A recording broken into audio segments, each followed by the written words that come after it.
matter most? Erika Kirk's personal feelings. We're here to talk about things that matter most to Americans, okay? Not the price of groceries or anything lame like that. Things that matter most to most Americans, which is Erika Kirk's feelings, Donald Trump's feelings maybe, and how the left is actually dividing the country. News presents a town hall with Erika Kirk. It's time to pop a perky and get Charlie Kirky. As you guys know, Israel's most loyal and yet most incompetent soldier, Barry Weiss, became the editor-in-chief of CBS News not that long ago, after CBS News was purchased by the Ellisons, with the express purpose of making CBS News more pro-Israel and more pro-right-wing. Now, the amount of success that Barry Weiss will have in this new role will most likely be limited because she is uniquely uncharismatic and does not have an eye for talent and is not really good at the thing that she is destined to do here, right? But make no mistake, I don't think her success is measured with new eyeballs or audience retention. And instead, it's measured by how much pro-Israel propaganda she will do and how much pro-right-wing propaganda she will do. But in an effort to garner attention around CBS News, Barry Weiss wanted to do a town hall with the widow of Charlie Kirk, Erika Kirk. And from what I understand, from what the brief clips that we saw promoting this event, it was a spectacular disaster. Now we'll look at the entire event that has been talked about this whole week leading up to this very moment. It took place last night, and try to figure out exactly what the goals were here from Barry Weiss.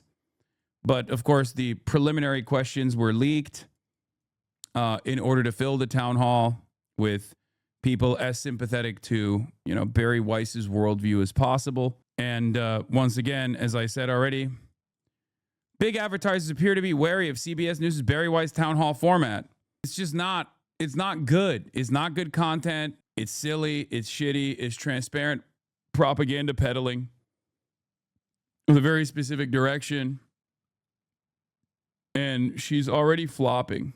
But that's basically Barry Weiss's entire career. You know what I mean? That's her career. This whole time, she's just failed upward because her entire purpose on this planet is to brown-nose billionaires. She plays to an audience of very few but very powerful individuals. And it's been truly tremendously beneficial for her and her only. How's the ankle injury? I'm still limping. All right, let's continue. Breaking news out of Utah Valley University. There's an emergency response there, flooded by law enforcement. The conservative activist Charlie Kirk has died after being shot during an event. The latest horrible example of what appears to be a rising tide of political violence. In the past year, we've seen assassinations and assassination attempts against a Republican presidential candidate, Democratic legislators, and a conservative activist. One moment, Charlie was doing what he loved. That's a different question. Arguing and debating on campus. Fighting for the gospel. You're thinking way too simple about this. You got to go deeper. Truth. In front of a big crowd, and then he blinked. He blinked and saw his savior in paradise. Even as he had all of these. Yeah, this was also so desperate, bro. Barry Weiss's CBS News on the same day 2 students were shot and killed at Brown University. Insane, dude. Like, they were so aggressively pumping this. They were like, please watch this town hall. Please watch this town hall. 59,000 views in 17 hours. Oh my Lord. People's commentary surrounding this town hall will garner millions and millions of views, mostly shitting on the town hall, shitting on Barry Weiss, shitting on Erika Kirk even. Who knew that when CBS hired Barry Weiss, they were not only getting someone unqualified to run a network, but also an amazing on-air talent to be the face of their network, since she seems so determined to be on air more than anyone else. It's awesome. It's awesome. Or are you about to watch the shit that no one has watched? Oh no, this will drive discourse. This will drive discourse. And like I said, millions and millions of people will talk about this. It just won't be pro-CBS, pro-Barry Weiss, pro-Israel, or pro-Erika Kirk. That's why we're watching it.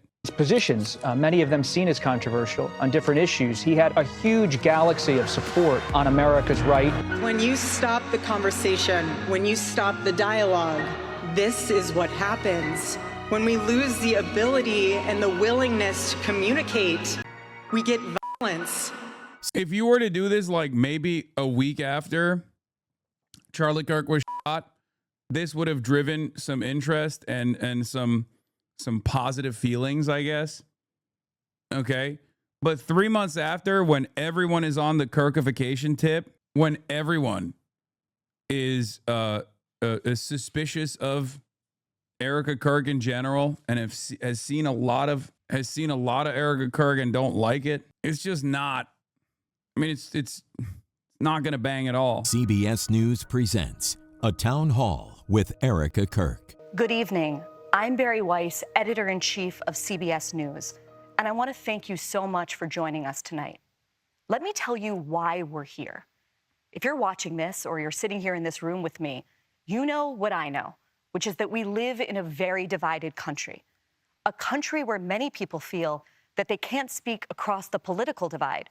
Sometimes they feel they can't even speak across their own kitchen table. And one of the goals of the new CBS News is to change that. And this town hall is just the beginning.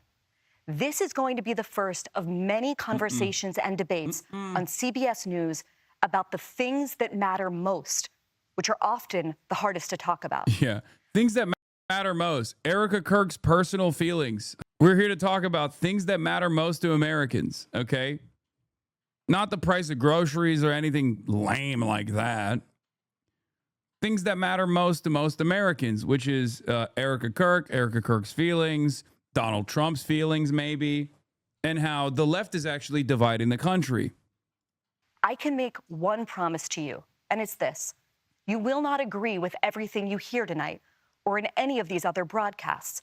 And that is exactly the point. Because the premise of a democracy is that we persuade each other with words and not violence, and that the only way to get to the truth is by talking to one another. And that brings me right to tonight's guests, Erika Kirk. 3 months ago, Erika Kirk... I'd be more concerned if she was better at eyeball retention, you know? It's the very fact that she is dog shit at her job. It's the very fact that she has never been like a ratings boon, never been able to reach genuine success in the independent sphere that makes this whole thing a lot funnier. Like if you had like a good propagandist that was doing pro-Israel propaganda at CBS News, I'd be more worrisome. But the very fact that it's Barry Weiss doing it and she's absolutely dog shit at her job makes this really funny. Kirk's husband, Charlie, was assassinated on a college campus in Utah. To some, Charlie Kirk was controversial. To others, he was heroic. What is indisputable is that he transformed the American right in the 21st century. He did it through an organization called Turning Point USA, which he founded when he was only 18 years old.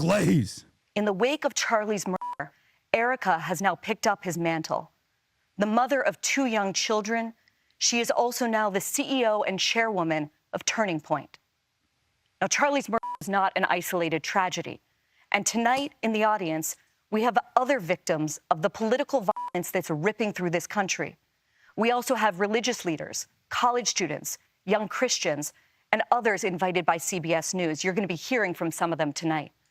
Okay, we have a lot to talk about. So, Erika, let's get started. Thank you so much for joining me. Thank you for having me. I was very grateful when you had reached out because it was an opportunity to be able to have a conversation that Charlie always enjoyed, being able to have dialogue on both sides so that people could really hear everything. Thank you so much for making the time. There's so many subjects I want to cover. This whitewashing is so crazy, brother. Yeah, Charlie Kirk loved making a mockery of college freshmen with pre-canned statements, locked in the chamber, ready to fucking release. And he would cut people that would actually destroy him in said marketplace of ideas to do pro-Trump and pro-Trump agenda propaganda. That's it. Okay, here we go. Okay, here we go. Look at this. Look at what's happening here. Hello. Little lady. What are we doing here? Little lady is bored. No, you can't get up here. No, hold on. Here. Daddy is injured. I can't pick you up, little lady. You're too big. You're too big now. I know you want uppies, but she's trying to protect you from Erika Kirk. She wants to carry the flame, dude. That's what it is. That's what it is. She wants to carry the flame herself. She's like, come on, Dad, let me carry the flame a little bit. Look. She's trying to put her paws on my lap to try to get up here. You want to get up here? Is this what you want? Here, look. Oh, about to break my other leg too. Let her speak. What do you want to say, Kaya? What do you want to say? Oh, ow. You're stepping on my foot. Oh, okay. No, it's too much. It's too much. Ow. Okay. Kaya, come on. No. It's too much. Lady, no, that doesn't mean come through tackle the other side. Oh God, about to fuck the crutch up again. Uncle's Wash can't even pick up a puppy anymore. I know. All right, let's continue. Mm-hmm. I want to begin with the hours and days after your husband was murdered. Yes. You got up in his podcast studio where he broadcasted from for many hours every day. Yeah. And you said this. You said, you have no idea what you have just unleashed. What did you mean by that? Let me give you a little background of that day. We get home. Yeah, she was like, you have no idea what you've unleashed. And then what she unleashed was just mid. Genuinely her worst, genuinely, she is her own worst PR person. It was so crazy when they were like, oh, you've just activated 1 million Charlie Kirks, which literally did happen. It did. They unleashed 1 million Charlie Kirks. It's just not in the way that they thought that they would, you know? Kirkification has been so prominent a fixture of modern internet now. The team goes to dinner. I'm laying in my daughter's bed, and I can't sleep. It took me months to even walk into my bedroom. Yeah, I saw I'm this. laying in my daughter's bed. I can't sleep. I grab my phone, and I start typing out it. 335 likes. We are Charlie Chirp. How can Barry Weiss claim to be impartial and then do this shit glazing the hell out of Kirk? The thing is, if Barry Weiss wasn't such a rapacious dick rider of right-wing politics in general, maybe she could just activate some bleeding heart liberals. But because she's both pro-Trump and pro-Charlie Kirk and pro-Israel, she's all of the things that most liberals have a distaste for. Everybody understands that she is just using CBS News like a fucking fleshlight as a vehicle for unlimited right-wing propaganda, and everybody hates it. It's actually negatively polarizing liberals towards whatever the fuck she's trying to do. Yeah, they want to also purchase CNN too now. The Ellisons want to purchase CNN too. She's going to brick every fucking major mainstream institution with her negative aura and her unlimited right-wing propaganda. That morning, you have two people here that are just so deeply uncharismatic, but desperately want to be in the spotlight. Sometimes it's okay to let other people do that role if they're better at that role than you are, you know?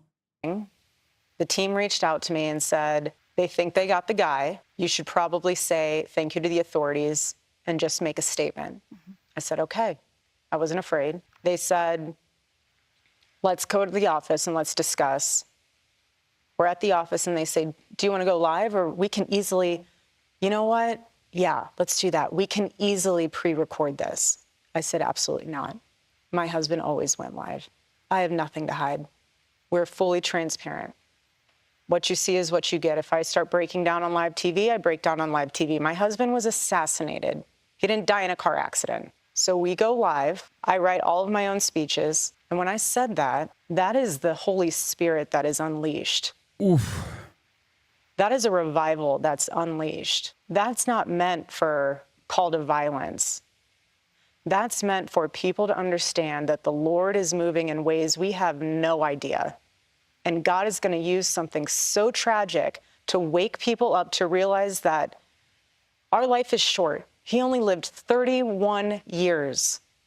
31 years. And so, yes, you have no idea what has been unleashed. But I will promise until my last... I got a pretty good idea. I'm seeing it. It's maxed out Kirkification, you know? They did unleash 1 million Charlie Kirks, it's true. breath, that I will let the Lord use me in ways that he only can to bring glory to him and to the kingdom. And it has been unbelievably powerful. And it's just the beginning. Erika, one of the most alarming things about Charlie's murder was the way that some people in this country reacted to it. Yeah. And not just online. This was an idea that you encountered a lot. And the idea was this: they kind of justified it. They basically said that because Charlie said or believed things that they believed were controversial or even hate, somehow had it coming. What do you say to people who justified his death? You're sick. He's Slow a zoom. human being. So slow zoom, camera panning. It's so fucking rehearsed. And once again, this is 7 minutes in. It's the first line of inquiry from Barry, right? The first line of inquiry is trying to rehash old ass, dusty ass nachos here, okay? Microwaving dusty ass nachos to be like, well, don't you feel like it's really fucked up that the left was celebrating Charlie Kirk's assassination because of simple disagreements and differences in opinion? Society has already moved on from that. The new meta is Israel killed Charlie Kirk, right? You can't pander to this narrative any longer because the overwhelming majority of salient talking points are actually coming from the right. There is a much newer meta right now that they're all aware of. And part of the reason why this narrative didn't work, even though the administration tried as aggressively as they could to, one, prop up Charlie as a martyr for truth and for speech. And there were plenty of fucking liberals and mainstream outlets that also played along with this. Ezra Klein comes to mind. Charlie Kirk was doing politics the right way, you know? That all fell apart because of the questions that people had and the interest that people had towards this very high-profile assassination, and the heavy-handed nature of Trantifa narratives kind of falling apart when they found out that it was a good old boy that actually was responsible for the assassination. They went from, this is a trans person that definitely did this, clearly a transgender activist, only to cut away at that overwhelming narrative when they found out that it was a Mormon from a good family, white, right? So now there was no messaging discipline. People just some people were mad that they weren't hitting the Trantifa line as hard. And then Candace Owens came out of nowhere and was like, this is Israel. Israel did this. And then Benjamin Netanyahu came out of nowhere and was like, Israel did not do this. Many people are saying Israel did this. I had to take time out of my, baby starvation and baby annihilation machine command to deliver this 3-minute video about how Israel could not have done this. Please don't say Israel did this. Guys, please don't say Israel killed Charlie Kirk. My t-shirt that I'm wearing that clearly says Israel did not kill Charlie Kirk is inviting a lot of questions that is answered by the t-shirt itself. What's going on? You're sick. He's a human being. You think he deserved that? Tell that to my 3-year-old daughter. It's crazy. I don't think anyone should do that to a 3-year-old child. Excuse me. You want to watch in high res the video of my husband being murdered and laugh and say he deserves it? There's something very sick in your soul, and I pray that God saves you. I pray, because that is what is so wrong. The internet in this world has dehumanized us. My husband did something. Once again, alting, but too early, and alting in the wrong moment. But also, Like, the internet has dehumanized people is a crazy statement to make in defense of people making fun of your assassinated husband, when Charlie Kirk personally played a formative role in dehumanizing so many fucking people, whether it be Muslims and Islam being a sword to the neck of Western civilization, or transgender people with regular frequency talking about how crazy they are, how we must take away their medication, talking about women in general, saying that they have no place in the workforce and must stay in a more traditional setting, a more traditional format. Like, he was, by design, a right-wing propagandist and a stooge for Trump. And therefore, he was actively working to dehumanize Haitian people, leaning into the whole Haitians are eating cats and dogs conspiracy theories that were incredibly racist, leaning into the notion that every brown person should be a suspected migrant that is here to do crimes, to do violence. Every victim of police violence that is black actually deserved said police violence, saying that school shootings are unfortunately a byproduct of the freedoms that we have in terms of gun ownership, and that's a sacrifice he's willing to make.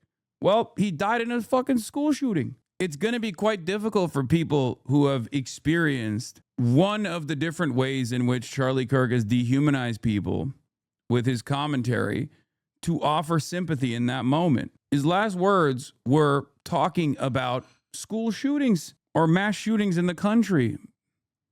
His last words were counting or not counting gang violence, where he thought this was a good racialized deflection away from the main point of contention, which I know the guy who asked him that question is going to be in this town hall. Demanding fealty, demanding loyalty, demanding reverence, and especially the heavy-handed ways in which the administration instantly tried to punish people for not only like making a mockery of Charlie Kirk in the aftermath of his untimely demise, but even simply relitigating some of the things that he had said. Like, there were people that were being fired for just posting Charlie Kirk quotes that he was very in public, in broad daylight, things that weren't being misconstrued, but instead things that he actively and deliberately repeated over and over again. If you're proud of those statements when you're alive, why wouldn't you be proud when those very own words are reflected back? It's ridiculous. Something very simple. He talked to people. You're going to be murdered for talking to people. He didn't go after people. He went after your ideas. And if you think it's okay to murder someone because you think they had it coming for them, because they took the time to have people come to the front of the line if they didn't agree with you, and you think it's okay because you don't like what they say or how they say it, that they should be murdered, and you're enjoying it, and you're... Yeah, this kind of like vague generalization is also another way to try and, I guess, remember Charlie Kirk with the limited confines of how you're supposed to remember Charlie Kirk. You can't say what his job was. You can simply say he was a conservative activist. You can't actually reflect on some of the points that he was consistently advancing. You just have to say he's interested in disagreements and discourse and debate, right? There's a right way to talk about Charlie Kirk, and there's a wrong way to talk about Charlie Kirk. Well, his job was to be a mouthpiece for this movement. I don't understand why you're so ashamed. And before people say, Hasan, you did the same job, what if people reminded you of your worst moments or your worst quotes in terms of like America deserved 9/11, right? In the aftermath of, hopefully this doesn't happen, but I get assassinated and everyone's like, oh, well, remember when you said America deserved 9/11? There are some things that I have said that are understandable to reflect on, okay? But the overwhelming majority of quotes that people would present that my haters love fucking recirculating and recycling are not even in the direction. And I'm saying the 9/11 thing is separate from this, right? but not even in the same direction of my advocacy. Whereas with Charlie Kirk, it was directly verbatim, not only his quotes, not out of context, but it was also in the direction of the things that he believed, right? Like if you were to turn around and be like, oh, Hasan, I don't know, like even in the most negative framing in the aftermath of my assassination, if someone were to be like, even in the most negative framing, if they were to be like, oh, he was an anti-Semitic terrorist, right? Why was he an anti-Semitic terrorist? Well, because he believed that people are, of course, going to resist against Israeli occupation, because he humanized the victims of Israel's settler colonial violence. That's why he's an anti-Semitic terrorist. Yeah, if you were to have that conversation, I think most people would realize like, oh, never mind, you're a fucking piece of shit for saying that. But with Charlie Kirk, it's like, even if you entertain like where he was coming from with respect to black female pilots. I'm thinking of like one of his chosen issues that he would talk about. DEI has created an environment where like if there's ever a plane crash or whatever, it's because there's probably like a black woman who is a pilot. And Charlie Kirk talked about how he was Charlie Kirk would talk about how he would be scared if he walked into a plane and saw a black woman as a pilot. How do you describe that? The motivating principle there and your worldview there is very clearly racist. Oh, he just wanted, he wanted the best possible person to actually be in charge of a role that is so important for, safety and security for the hundreds of people that they're, flying. Okay. But you don't think a black woman is capable of being the best possible person for that job. It's that very same question that is at the heart of our disagreement with Charlie Kirk. It's that very same problem. The automatic assumption that a black woman is incapable of being the most qualified person is the issue here. That's what I mean when I say these aren't bastardizations of Charlie Kirk's worldview. These are accurate reflections of the things that he advocated for, okay? Kaya Place is now your most famous quote instead of the 9/11 one? Yeah, I don't think so. I think that's just more so a reflection of how online you are. Yeah, I would see a bunch of doors open. I got to pee. Kaya Place. Okay. Rejoicing in that? Doors open. That is evil. Evil. Excuse me. As you know, and as I know, one of the ideas that has gained a lot of traction among young people, especially in this country, Erika, is, and this leads them to this kind of justification, is the idea that words... Yeah, is that he would often talk about how DEI hired people were people that were stealing jobs from qualified white people. He directly saw them as stealing. That's a verbatim quote. Exactly. It's fucking ridiculous. ...themselves are violence. And that brings us tonight to... I'm with you, but any conservative saying this is obviously going to say that Kirk did believe black women could be competent pilots and that his comment was about a supposed elevated risk of a black woman only being there because of DEI, not because she's competent. How should one respond to that? My dad is lighting the kitchen on fire again. I don't know if you guys can hear the beeping in the background. Baba! Oh my God. Okay. The point here is that this is based around a false assumption that black people are only elevated to that position because they're black. That's the whole point. It's the false assertion that it's a misunderstanding and a false assertion that black people are only elevated to that position because they're black. That's not true. Also, look at her eyes. Oh my God. Anyway, so Barry here asks like lightly the rhetoric, the dehumanizing rhetoric here. People, especially in this country, Erika, is, and this leads them to this kind of justification, is the idea that words themselves are violence. And that brings us tonight to our first audience question. It comes from Angel Eduardo.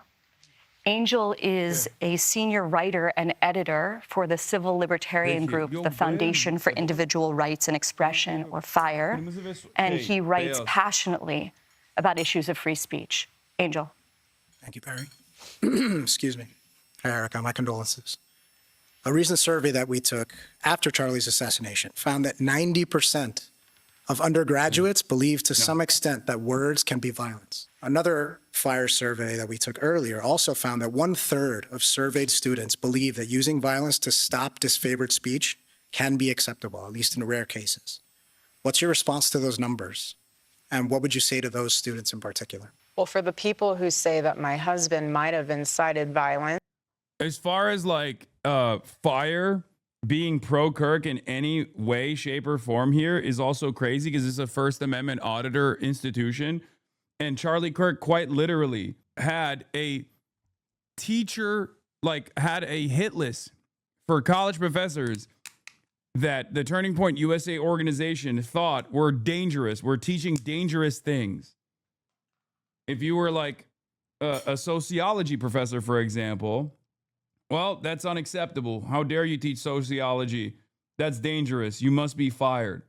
It brought a lot of unwelcome scrutiny and even harassment to many college professors all around the country. Simply claiming that this was, in favor, simply claiming that this person who is responsible for such a list is in favor of free speech unconditionally is a little ridiculous. But then again, that is precisely the type of inconsistent free speech defense that Bari Weiss likes, because Bari Weiss herself has made a career out of talking about, Bari Weiss herself has made a career about talking about how cancel culture is run amok on college campuses and how we have to make space for, reactionary ideals and whatnot, which they very clearly do exist on college campuses, obviously, while simultaneously advocating to fire teachers for being Palestinian or recognizing the humanity of Palestinians. So just something to consider as far as that inconsistency. Also, another thing that I find very funny about like the liberal ass attitude is that these guys have made a mockery of the statement words are violence professionally for years and years, only to turn around and launch that exact same attitude towards their left flank. Words are violence was mocked endlessly on the right, only to turn around and say that about the Charlie Kirk assassination, even like, oh, words are violence is bullshit, unless we can tie that back to a larger narrative about how the Democrats are responsible for all the violence in this country with their words. And when you listen to the words of the Democrats, you're like, where is the violence here? These guys are, if anything, like the biggest criticism against the Democrats from their own base is that they're too cowardly, that they don't actually fight back hard enough against the growing reactionary movement in this country. So it just doesn't work at all. I know that was not your question, but I'm going to put a squash on it before anyone else can attach to that. My husband never incited violence. He never once said, go after them because they deserve to die. My husband never once said that, and he never would. What did he say? Come to the front of the line. I'll put my mic down. Tell me why you believe that. Oh, that's interesting. I never thought of that. But have you thought of this? People heckling, laughing at them. Stop. It took a lot of courage for them to come up here. Stop doing that. He gave them a microphone. He didn't take away a moment for them to speak back. He gave them a microphone. And what they do, they gave him. He literally routinely did exactly those things. And his entire job was to do bottom of the barrel dunks on these people that were demonstrating a common viewpoint that was antagonistic to the Trump agenda. And his goal was to make a mockery of them after the fact in the editing floor. And Charlie Kirk himself also made, he wanted to bail the fucking Paul Pelosi attacker, dude. What are you talking about? This kind of Kirk revisionism is so ridiculous. It's so silly. The entire, not to mention the million George Floyd posts, but the entire medium that he just basically stole from Steven Crowder, Change My Mind, is built around this false premise as well. There is no minds being changed there, okay? There's no mind being changed there at all. The whole purpose of that is to cut propaganda by making a mockery of commonly shared opinions. Yeah, here he is calling for people to be killed. In this Rachel costume and the uniform, etc. And she comes back and she's like, now I'm just talking as Rachel. And she goes, the reason I'm this way is because I'm Christian. And in the Bible, it says, love your neighbor. And really, I approach people in love. And if you're not doing that, I guess you're not really following the Bible. She didn't say that part, you're not following the Bible, but that was kind of the underlying piece there. So Charlie, what's going on with that? Well, let's let her say it. 120, I'll respond, and then I got a dash. I've shared prayers on here before and said, God bless. And that's because my faith is really important to me. And it's also one reason why I love every neighbor. In Matthew 22, a religious teacher asked Jesus, what's the most important commandment? And Jesus says to love God and to love your neighbor as yourself. All the law and the prophets hang on these two commandments. There's no greater commandments than these. I believe it's mentioned 8 times, love your neighbor. So yes, everyone belongs, everyone's welcome, everyone is treated with empathy and respect. It doesn't say love every neighbor except. There are so many reasons I stand strong in love. I stand with everyone. That's who I am. And the love back and the God bless if you disagree is genuine.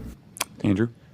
I was just, to Jack's point, I'm dying to know, like, what do you think when Miss Rachel quotes scripture in that way? I mean, Satan's quoted scripture plenty. It doesn't just say love your neighbor, though. It does say love your neighbor except, in a sense. As yourself, but hold on. She's not totally wrong when she says, first of all, the first part is Deuteronomy 6:3-5. The second part is Leviticus 19. So you love God. So you must love his law. How do you love somebody? Here we go, folks. You love them by telling them the truth, not by confirming or affirming their sin. And it says, by the way, Miss Rachel, you might want to crack open that Bible of yours. In a lesser referenced part of the same part of Scripture is in Leviticus 18, is that thou shalt lay with another man shall be stoned to death. Just saying. So, Miss Rachel, you quote Leviticus 19, love your neighbor as yourself.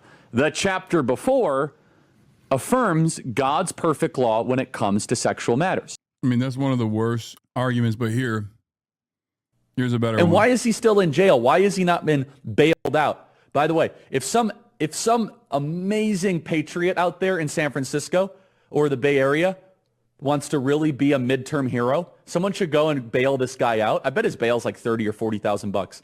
Bail him out and then go ask him some questions. And why is he still in jail? Why has he not been bailed out? By the way, if some amazing patriot is the guy who tried to see. This inherent hypocrisy is really fucking annoying to people in the margins, okay? But it's at the heart. It's at the heart of conservative commentary. It's the same thing that you see from Nick Fuentes posting a viral tweet about how BBC was actively calling on him to kill himself and how devastating that is for him. Brother, your most famous moment before this was saying your body, my choice on the night of the Trump election victory. He was upset that on a BBC broadcast, they were like, Ash Sarkar said, follow your leader when talking about Nick Fuentes. No, I know I'm talking about Fuentes, not Kirk now. I'm saying this kind of hypocrisy is baked into right-wing commentary all the time. They literally will say the most unhinged and violent shit. Their entire worldview and their entire commentary revolves around being as edgy, as ruthless, as violent as possible. And in many circumstances, they can basically get away with this kind of violence, or violent rhetoric rather, by simply demanding more of it from the state. There's a difference between, saying we need to kill everyone in Iraq versus we need the American military to show them what's what. They're both saying the same things, but one is able to hide under the banner of legality as long as it's the state that's dishing out said violence. There's a difference between saying we got to take matters into our own hands with black people who are super violent and we have to give that violence back to them versus saying police brutality is a necessary byproduct of dealing with like high crime neighborhoods. Okay? And if you're a right winger, you can always do the second thing. You don't even need to do the first thing, right? And some still take it beyond that measure. Instances has taken it beyond that, and Nick Fuentes takes it beyond the permissible bigotry all the time. Because Nick Fuentes' primary goal, I think, is to expand the permission structure of anti-Semitism and racism and all of these different forms of bigotries. But the hypocrisy is still there. And I think a lot of people get annoyed with it. I think a lot of people get fucking annoyed with it. One example that's all over the timeline right now is Asmongold talking or responding to this statement from Vadim. In the future, we'll all take turns being sued by psychotic asshole millionaires and then criticized by brain-damaged Nazi-sympathizing incel roach fuckers when we eventually break down as 13-year-old edgelords, MAGA dorks, and boss cheer them on and rinse and repeat. To which he replied with, shouldn't have been talking shit and making things up about people. People like you have no problem participating in reputation destruction, manipulation, and large-scale gaslighting so long as it serves your ideological goals. That's why they cheer and you deserve it. This is a weak person trying to present themselves as a strong person, okay? But the hypocrisy, of course, is that Asmongold has actively engaged in reputation destruction over and over again. The reason why I brought up Nick Fuentes and now I'm bringing up Asmongold while we're talking about Charlie Kirk is because it's a common through line on the political right. They do it all the fucking time. And it's one of the most annoying things that I see with regular frequency. And Nyara responded to that, said, you want to talk about reputation destruction? You're a piece of shit who spreads transphobia, normalizes far-right propaganda, and you deserve to not just be called out, but face real-world consequences for the hate you're spreading. You're not some hero of free speech. You suck. Okay? To which Bo Blacks responded with, if Hasan Piker or iDubbbz was caught being this openly and blatantly hypocritical, there would be a video uploaded about it by 20 different big YouTubers within 12 hours of it happening, but that won't happen here because it's Asmongold doing it. The bias towards him is nuts right now. The entire slop-tuber commentariat on the internet is all over his nuts in the same exact way that mainstream media is oftentimes all over the nuts of right-wing commentary people. They just refuse to recognize the inherent hypocrisy in this kind of statement. They refuse to fucking call into question that these guys are like very clearly fucking lying. I don't know anything about Bo Blacks, by the way. I have no idea.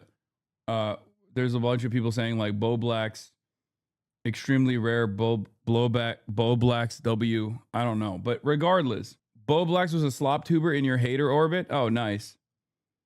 But this is part of the reason why the overarching prevailing narrative in both mainstream discourse and also discourse on the internet, on the independent sphere, is so fucking slammed in the right. These guys refuse to cover this shit. And most people that are too busy with their 9-to-5s that get all of their notes from like, you know, random slop tubers to at least be in the know are completely oblivious to this stuff.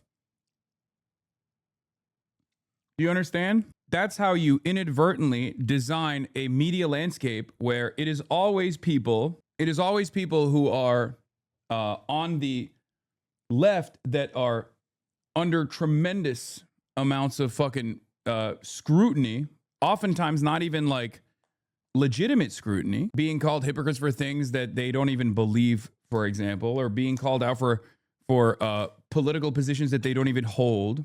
Because there's an endless need to bastardize and vilify the political left on the internet, same as in mainstream media as well. And no one calls into question. Yeah, the 3/5 Twitter post Asman made would have absolutely been breaking news on all platforms if you did something remotely similar, is 100% correct. And that's exactly why this very same guy, and he's as an anti-Semitic terrorist for the last 2 years, for contextualizing and analyzing why people resist militarily against Israel's occupation and violence, damn near a century of violence, colonial violence, are the very same people who very openly say Nick Fuentes is fucking based. The very same people that collaborated with the ADL. The very same people that actively collaborated with the ADL to deplatform people like myself, then fucking turn around and openly say Nick Fuentes is based as shit, or wanting to collab with Nick Fuentes, laughing along with his praise of Hitler. Not a peep from Dan Stalkman or Ethan, the supposed fighters against anti-Semitism. Not a peep from the slop tubers. Yeah, this is it. Why is this allowed on television, BBC News? This type of violent rhetoric is totally unacceptable, especially in this political climate.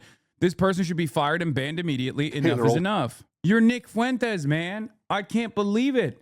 I cannot believe that 80,000 people liked this tweet. Guy who's fucking famous for saying Hitler is based on Piers Morgan and got a lot of prominence after Trump's victory for saying your body, my choice about women potentially having more of their autonomy removed like celebrating rape culture, all this shit, is now crying foul about violent rhetoric. But that's where we're at. If you have this extremely centrist approach to political discourse that rarely ever invites any scrutiny to far-right figures, right-wing figures, and you spend most of your time browsing the content of people who seemingly only have a lot of smoke for those who are ostensibly or even marginally on the left of the current modern Democratic Party, then what is the expectation? Of course, people are going to think, yeah, Nick Fuentes is right. Why is it? It is rather hypocritical that, this guy who has done nothing wrong is getting called out like this. Oh, I guess they just say everyone's a Nazi. And I guess they're saying that Nick Fuentes is a Nazi so they can justify harming him.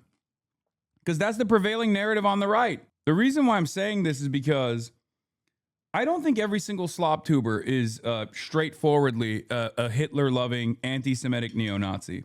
I don't think so. I think they just lean into this stuff because they see that it gets them clicks. I think they're opportunists for the most part. And the reason why I bring this up every now and then is because I hope they see the dangers of the media landscape that they are cultivating. Some are, by the way. Some are definitely invested in this stuff ideologically. But I think the grifters don't realize that they are also creating a breeding ground for this kind of sentiment by routinely hyper-focusing on cultivated drama and manufactured outrage against those who are on their left. Most of these grifters don't realize that this toxic media environment that they've cultivated will inevitably harm them too, unless they become neo-Nazis. And I believe some will, but not many others will. Asman said earlier that this community is ground zero for creating anti-Semitism. See, that's what I mean. These guys don't have any genuine, if you don't have any real worldview other than being a fucking troll, that's how it works. One day you say Nick Fuentes is base for saying he loves Adolf Hitler, and then the next day you say, I'm ground zero for creating anti-Semitism. There's no consistency, but there's only one consistency. It's fuck the left, okay? There's no ideological consistency there. No matter a policy is important. There's no policy that's actually important here. There's no ideological conviction. There's no moral backbone here. It's just fuck the left. And you do that with whichever direction you have at your disposal. Sometimes that means, collaborating with the ADL. And in many other instances, it's actually shitting on the ADL when the ADL releases a report about Steam having too much anti-Semitism or something. But like I've said, I wish that the otherwise self-described liberal slop tubers, TikTokers, and the like would recognize that they are contributing to this media environment. A bullet in the neck, totally different. But you have secular revolutionaries that want to come out and say, you can't say that, and I'm going to stop you from saying it. Why? You don't have a conversation. Something as simple as a conversation. And this is what is so fascinating to me. Secular revolutionaries. My husband knew that something as simple as having a conversation could change the world. You can't be talking about me because I was actually going to have a conversation with Charlie. That is an ancient thing. Come and sit down and have coffee with me. Why do you believe what you believe? 80s and 90s, they were doing this in Congress, then going to have a Subway afterwards. Why don't we do that anymore? Instead, it's violence. Usually one-sided. I'm not going to go there. Wait, what? You did go there. But you know what's so interesting about my husband's book, the last book he will ever write? It could have been about politics. It could have been about football. It could have been about anything. He was multidimensional. It literally says, stop in the name of God. Stop.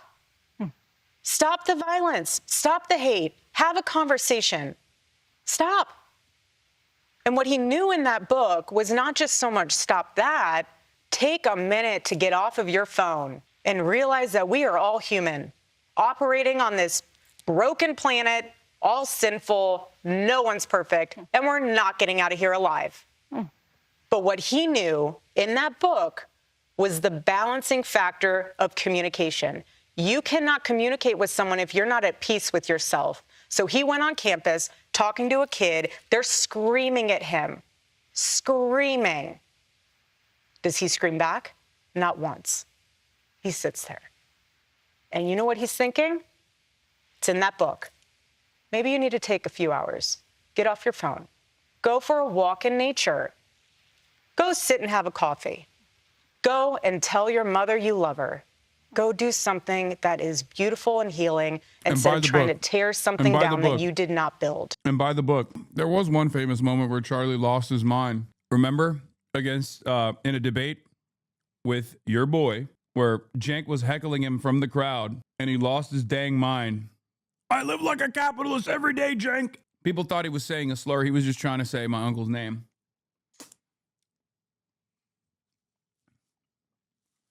So people did effectively get a rise out of him from time to time. It just happened to be that people that got a rise out of him more often than not were not college freshmen, even though they did that as well. That's where this is from? Yes. I live like a capitalist every single day, Cenk. I live like a capitalist every single day, Cenk. Yeah. That's my thought on that.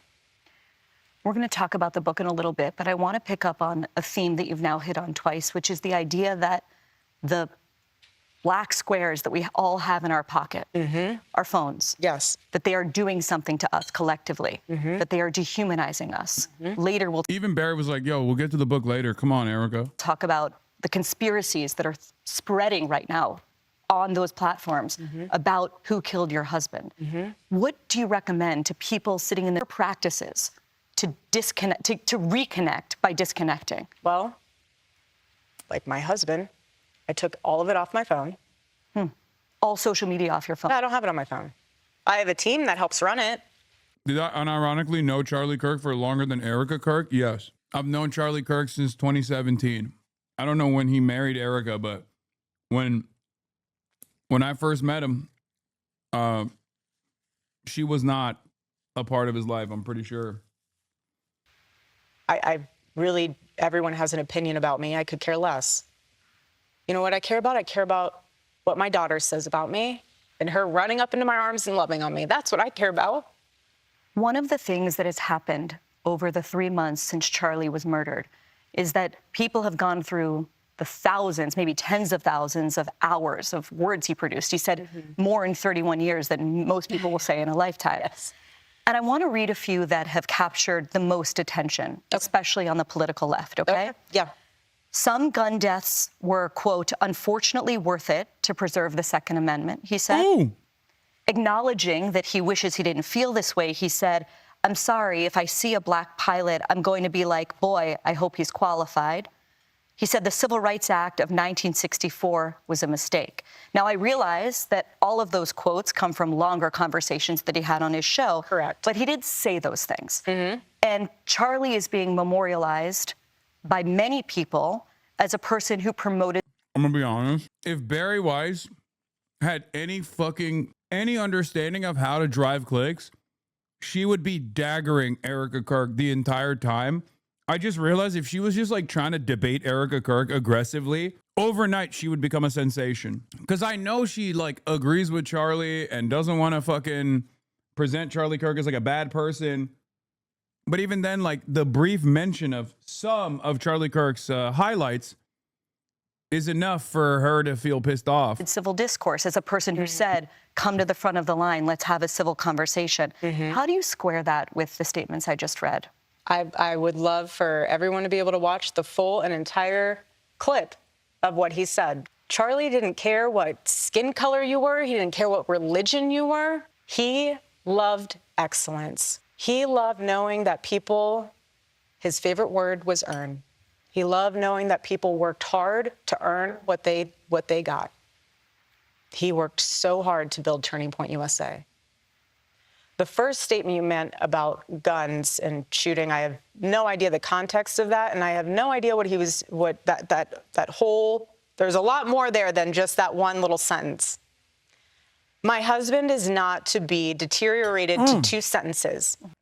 Yeah, that one That one is, I can't even defend it because, you know, he did go out to gun violence. So directly at a school shooting. And that kind of is something that he, at least on the principle of defending gun freedoms, he kind of went out. He kind of fell on his own sword there. Bro, don't get mad at me for saying this, but I'm about to say something. I know I haven't been the biggest supporter of the Charlie Kirk was killed by Israel narratives. You know this already. As a matter of fact, I've been very critical of these narratives. Okay? But Erika Kirk's acting is so Gal Gadot quoted. Like, so Gal Gadot quoted that I can't help but feel like she's also an agent for Israel. What the fuck? This entire thing is Kal-El, no! Over and over again. She's hitting the Kal-El no lines every single time. She's like, it's just wild, man. Maybe it's pure happenstance, pure coincidence that her and Gal Gadot's acting coach are the same Israeli acting coach or something. I don't know what it is, but it's wild. You've somehow managed to make your fake Gal Gadot have more emotion and energy than anything Gal Gadot has ever done on film. Yeah, it's hard. It's hard to be that bad. Kal-El, no. This exclusive sit down with Barry Weiss and Erika Kirk. I saw online some jokes of like, oh, wow, this is breaking news. You got this interview with the notoriously reclusive Erika Kirk. Yeah. Paige, play that video. People have gone through the thousands, maybe tens of thousands of hours of words he produced. And I want to read a few that have captured the most attention, especially on the political left, okay? Some gun deaths were, quote, unfortunately worth it. I'm sorry, if I see a black pilot, I'm going to be like, boy, I hope he's qualified. He said the Civil Rights Act of 1964 was a mistake. Charlie is being memorialized as a person who promoted civil discourse. How do you square that with the statements I just read? His favorite word was earn. He loved knowing that people worked hard to earn what they got. He is a thought leader, and he was brilliant of a man. So that's fine if you want to take words out of his mouth or out of context without the whole thing. But that's the problem. It would be funny if we watched the context and each of those situations, he said, just kidding. Wait. What if every single time it was a sandwich? Charlie Kirk was actually building a sandwich as a narrative device where he would say, hey guys, I'm about to say something that I truly don't believe and I think is utterly repulsive. And then he inserts the quote about, I don't know, the Civil Rights Act was fucking repulsive or whatever. And then, end quote, that's right, I really hate people who believe things like this. What if they cut him out of context like that every single time? Yeah, I bet you feel stupid. At the end of it. At the end of it, he goes, like, not. It is so crazy to say his favorite word was earn. Well, good, because he's in one now. Oh, Gianmarco. Wow, that's fucked up. That's the defense that anyone on the internet uses 24/7. No, because it is real. The reason why people use that as a defense is because it is real, okay? And I'm sure Charlie Kirk has been taken out of context. I'm sure I've taken Charlie Kirk out of context and on certain occasions as well. Not only is taking someone out of context a very viable method and one that people apply all the time to both myself and everybody else, okay? The problem is, or at least like I've given up on trying to get people to actually seek out a deeper meaning from the statements that people are putting out there. But what I'm at the very least hoping for is that even if it's devoid of context or embellished or negatively featured, it's still directionally in line with my worldview, right? What I mean by that is I've given up on people being like, well, you said America deserved 9/11. It's because, yeah, I did, right? I've given up on people trying to understand what I was saying, right? I've given up on people trying to understand that I was talking about blowback, for example, right? But what I despise is when people actually clip something that I'm saying and completely bastardize my perspective. That's what I hate, okay? I hate that. when I talk about like one of the most famous incidents that is regular on the internet is Hasan promoted like rich college girls getting raped or something, right? This is ridiculous. I've never done such a thing. Okay. This was when I was reacting to a pro-rape university by the name of Liberty University. And I said, if these people want to specifically go to a college where there is no protections for sexual assault, it's probably better that they're cordoned off in that college campus rather than be out in the general population. And it's so crazy that they still to this day, yeah, I said, put all the monsters together, cordon them off. If they are personally choosing to go to a college campus who is billing itself as a college campus where there will be no protections against those who are victims of sexual assault, and you're choosing to personally go there, then yeah, the utilitarian perspective is that it's better that they are there and cordoned off from general population. And people endlessly were like, oh, you want rich, rich women to be raped. It's like, that's fucking insane. I never said that. That is not even in line with my worldview, right? Or another example I can think of with like clipped out of context that's like annoying is the 9 to 5 thing, right? When I said that as someone who worked in a real job, as a regular job, like streaming is soul crushing in a very different way, in a way that I didn't experience in my 9 to 5 job, right? That my social battery is depleted by the time I'm done with the daily broadcast, and I can't have like, it's a socially draining thing. And people, it wasn't Liberty University. I think it was, Patrick Henry College, I think. Yeah. Anyway, not the double down. See, people do this all the time. No, of course it's not a fucking double down. First of all, obviously, I'm in a profoundly privileged position, which I actively talked about back then all the time. But secondly, I'm an active defender of labor rights and labor unions. At no point did it actually call into scrutiny or call into question that it was like the Keemstars of the world and the right-wing shitheads of the world that were like dunking on what they thought I was saying, okay? Dunking on what they thought I was saying when there was like, wait a minute, is Keemstar even pro-labor at all? Is he pro-working class at all? No. It's that style of pretending to... It's that style of like pretending that I believe the exact opposite thing that I am saying that is very frustrating. Okay? That's the kind of thing that's like deliberately chopped out of context when they flip the narrative in the exact opposite position. That's what's fucking annoying. Okay? That's what's fucking annoying. Not when someone says, oh, Hasan said America deserved 9/11. Okay? As long as, if it's directionally in line with what I was saying, and directionally in line with my worldview, even if it's out of context, even if you can like further examine the statement, what I said before, what I said after, that's fine. If you don't want to fucking, do that, if you don't want to do your diligence, that's fine. You're busy. But I fucking despise when people do this shit about things that I don't believe, right? When they just like make up, they just like make up whatever they think I believe. It's fucking annoying.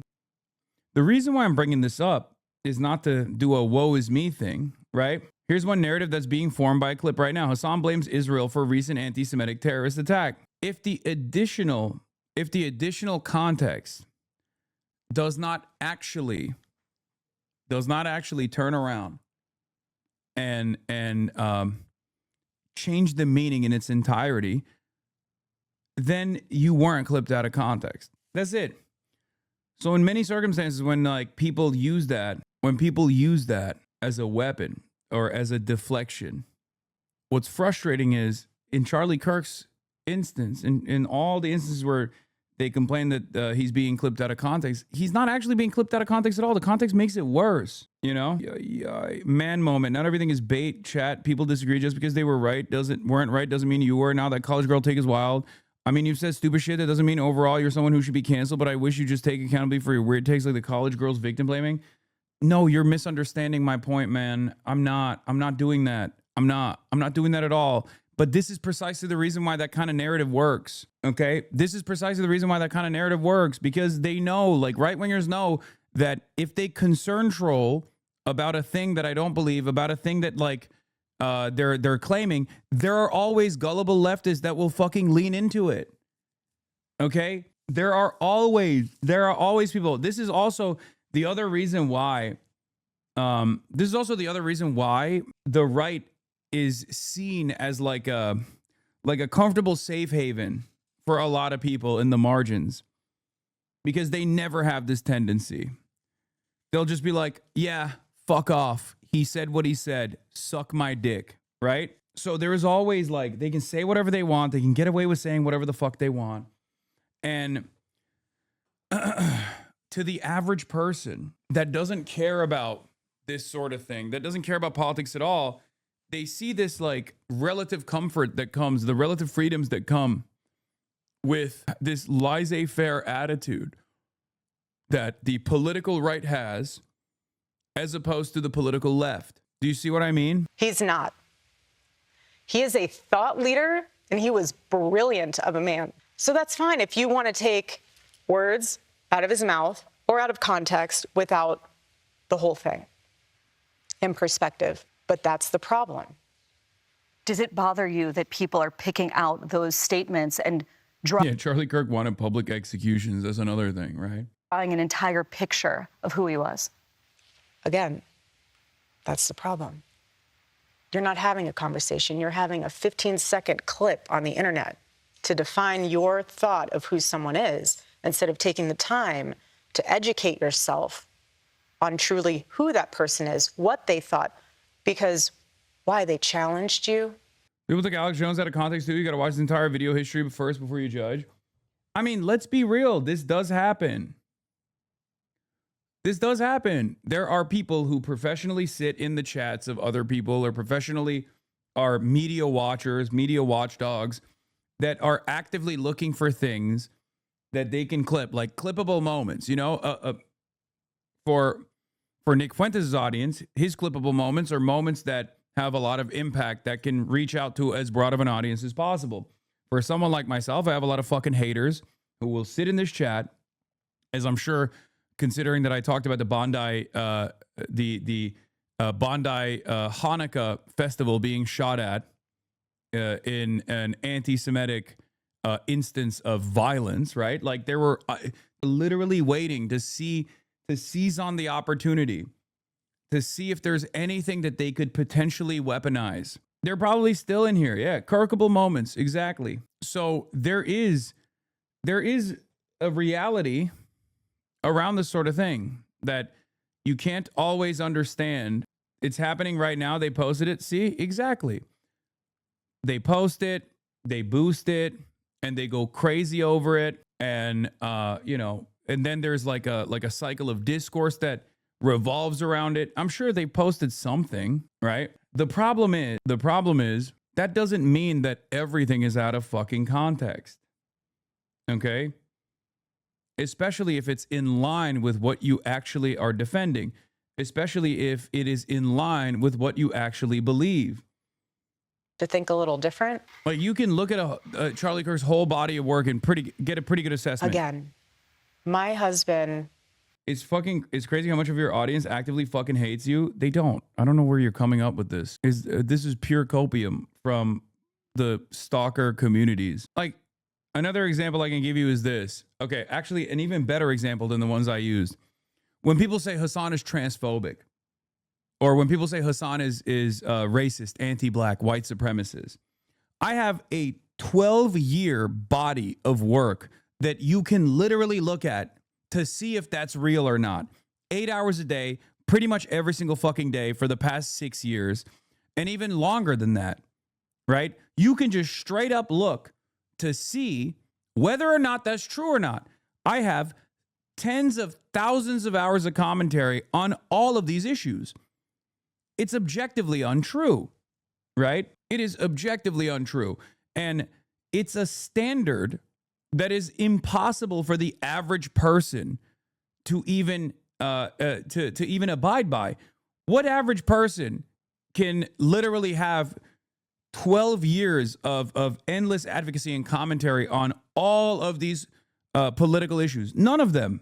No average person has that, right? But that's clearly something that is not in line with my worldview. But if you were to clip Charlie Kirk saying like, you know, trans people are scary and they're monsters and they want to destroy Western civilization, you can't say that that's out of context because we have 10 years of Charlie Kirk saying that exact same thing over and over again. Do you understand? Even if both of those things are clipped, one is out of context and one is not. Do you see what I mean? Or the same thing about people being like Hasan is anti-Semitic. Again, of public advocacy, combating anti-Semitism. That's part of the reason why it fucking comes across as insane to the average person that has moved beyond like watching a 12-second clip or something that's negatively framed. Okay? That's it. Was an amazing man. We're human. But I do not once, for 1 second, think he was anything else than exceptional. Erika, as you know, the last person that Charlie ever spoke to was a Utah Valley student named Hunter Kozak. He was asking Charlie a question that day when he was shot, and he's here tonight, and he wants to ask you a question. Counting or not counting gang violence? Erika, I want to tell you how much I appreciate your calls for peace and unity, and I'm likewise horrified by the people in my so-called camp who were cheering about Charlie's murder. I believe that they stoke the flames of violence. But even worse is when powerful, influential people on either side of the aisle stoke the flames. When they do it, the flames can become an inferno. And this leads me to Donald Trump, the most— Oh, hell. Okay. Okay. He started off libbed up, but honestly, oh my God. Oh my God. Brother, look at Erika Kirk's face. Oh my God. What was his name? Hunter Kozak? Bro, you are in danger, dog. Oh my God. Oh my God. Oh my God. She looks like she's gonna kill you. It gets worse. Most powerful and influential person on earth who has more responsibility than anyone else to put the flames out. Just last month, President Trump called on 6 Democratic lawmakers to be tried for sedition, which he clarified was punishable by death. He then reposted a simple message. Oh my God, what is going on? Dude. Oh my God. Oh, she should not have done this, brother. Do you not realize you're on camera? What the fuck? Oh my God. Oh my God. How right-wingers look sitting in their home. Bro, she flinched right here. Look. Which he clarified with— Yeah, she's hitting you with the "I'm praying for you" stare. Okay? But look at her flinching right here. He then reposted a simple message. Like, hang them. I think that you've been making strides to bring peace to our country, and that turning point has been asking Democrats to decry the individuals who cheer for violence. I have and will continue to decry them. But any good faith effort to stop political violence must hold both parties to the same standard and expectation. So in that spirit, will you condemn the violent rhetoric of Donald Trump, the most powerful and influential person on earth? Oh, shit. Bro, run. She's about to say counting or not counting gang violence, and you're going to get shot this time, okay? That is crazy, bro. She is mad dogging his ass. I appreciate your question. I don't think she appreciates the question. You know my heart. Why would I ever say, yes, go murder people? This is so much deeper than just one. I understand your sentiment. I do. This man said, I wasn't done with my debate. Help me finish it. Yeah, no, you can tell he is a real debate appreciator, okay? That's a real debate appreciator through and through. He was like, I got more in me. I got one more in me. I had one locked in the chamber. You know what I'm saying? I gotta finish the job. Bro went from debating the husband who was slain to debating the widow. But this is also so much deeper than just— Bro, next up, he's gonna debate the kids. He's like, bring your kids up here. I'm gonna ask him how they feel about it. Bring the 3-year-old. One person. This starts at the home, okay? This starts with family. This starts with a seed That wasn't the question, Erika. God damn, she's not very good.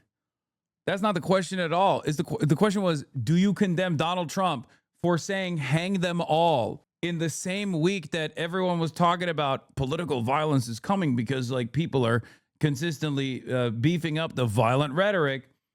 Because like the standard is so busted in this fucking stupid ass country where like random TikTokers who are like 20 years old are called into a higher level of scrutiny than the motherfucking so-called leader of the free world, Donald Trump. Donald Trump could just be like, yeah, we got to kill all Somalians. All Somalians. Somalian, it's not Somali, like an alien. That's why I say Somalian. They're parasitic. They must be killed. And then like Republicans are like, no, that's normal. It's not like violent racialized sentiment. No, for no reason. Like no reason for that kind of like racialized animus against a population that is 90% American citizens here of Somali background. It's pretty fucked up that the president's saying that. But then they turn around and they're like, God forbid somebody makes a fucking Charlie Kirk joke on TikTok or on Twitter or something. And they're like, what are you doing? This is illegal. You need to lose your job. It's fucking crazy.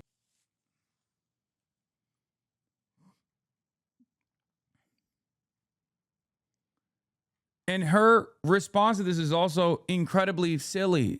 Oh, this is not about the president. It's about the family. It starts at home. Yeah, okay. I guess the president has no responsibility for the violent rhetoric that goes on. The violent rhetoric that he engages in. No responsibility. Charlie Kirk got killed because words are violence, and the left actually celebrating Charlie Kirk's death is the most violent thing you can do. But the president saying, the president that's in command of the military and now even the domestic police force. Else, we have to look in the mirror when you become a father, when you become a mother. How are you raising your kids? Yeah, I'm doing my part, okay? As a Twitch streamer, I'm responsible for the violent rhetoric in the country, but the president, he's blameless. The president in charge of all commerce, the military, the president that's even using the military as a domestic tool now, at odds with the Constitution, the president that set up concentration camps for random people that have been living here for a decade plus. That guy not responsible for anything, and certainly not even responsible for the violent rhetoric that he actually routinely engages in. Are you taking responsibility? Or isn't that what you're doing, by the way? You're literally taking away the responsibility from the president and bringing it back to like other people. Put a mirror up to your face type shit. Are you giving them a device and saying, go down that rabbit hole? I'm trying to go to Pilates class. You can just sit in the corner and look at your iPad or look at your phone and go down that rabbit hole and see what you can learn from that instead of being a parent. What? So my call to action from that is parents, step up. Do you want your kid to be a thought leader? That's where we're at. Do you think our political leaders have a responsibility to turn the temperature down? Bro, that had nothing to do with the question. What the fuck? So is she saying Donald Trump's mom has to step up? Is that what it is? Too late, I guess. She's dead. But if she was alive, she needed to step up to make sure that Donald Trump was not engaging in violent rhetoric. Failed the quick time event. Right now. Well, I think everyone has a responsibility to do that, and I'm doing thought leader daughter or gay homo assassin son. Which way, Western man and woman? Doing my part. I'm not in control of other people. Okay. Ahead, a father whose daughter was murdered in cold blood because of who she was. He's here. Also, political violence and the conspiracy theories surrounding Charlie Kirk's assassination. Yeah, get to the good shit, okay? Get to the Candace Owens line.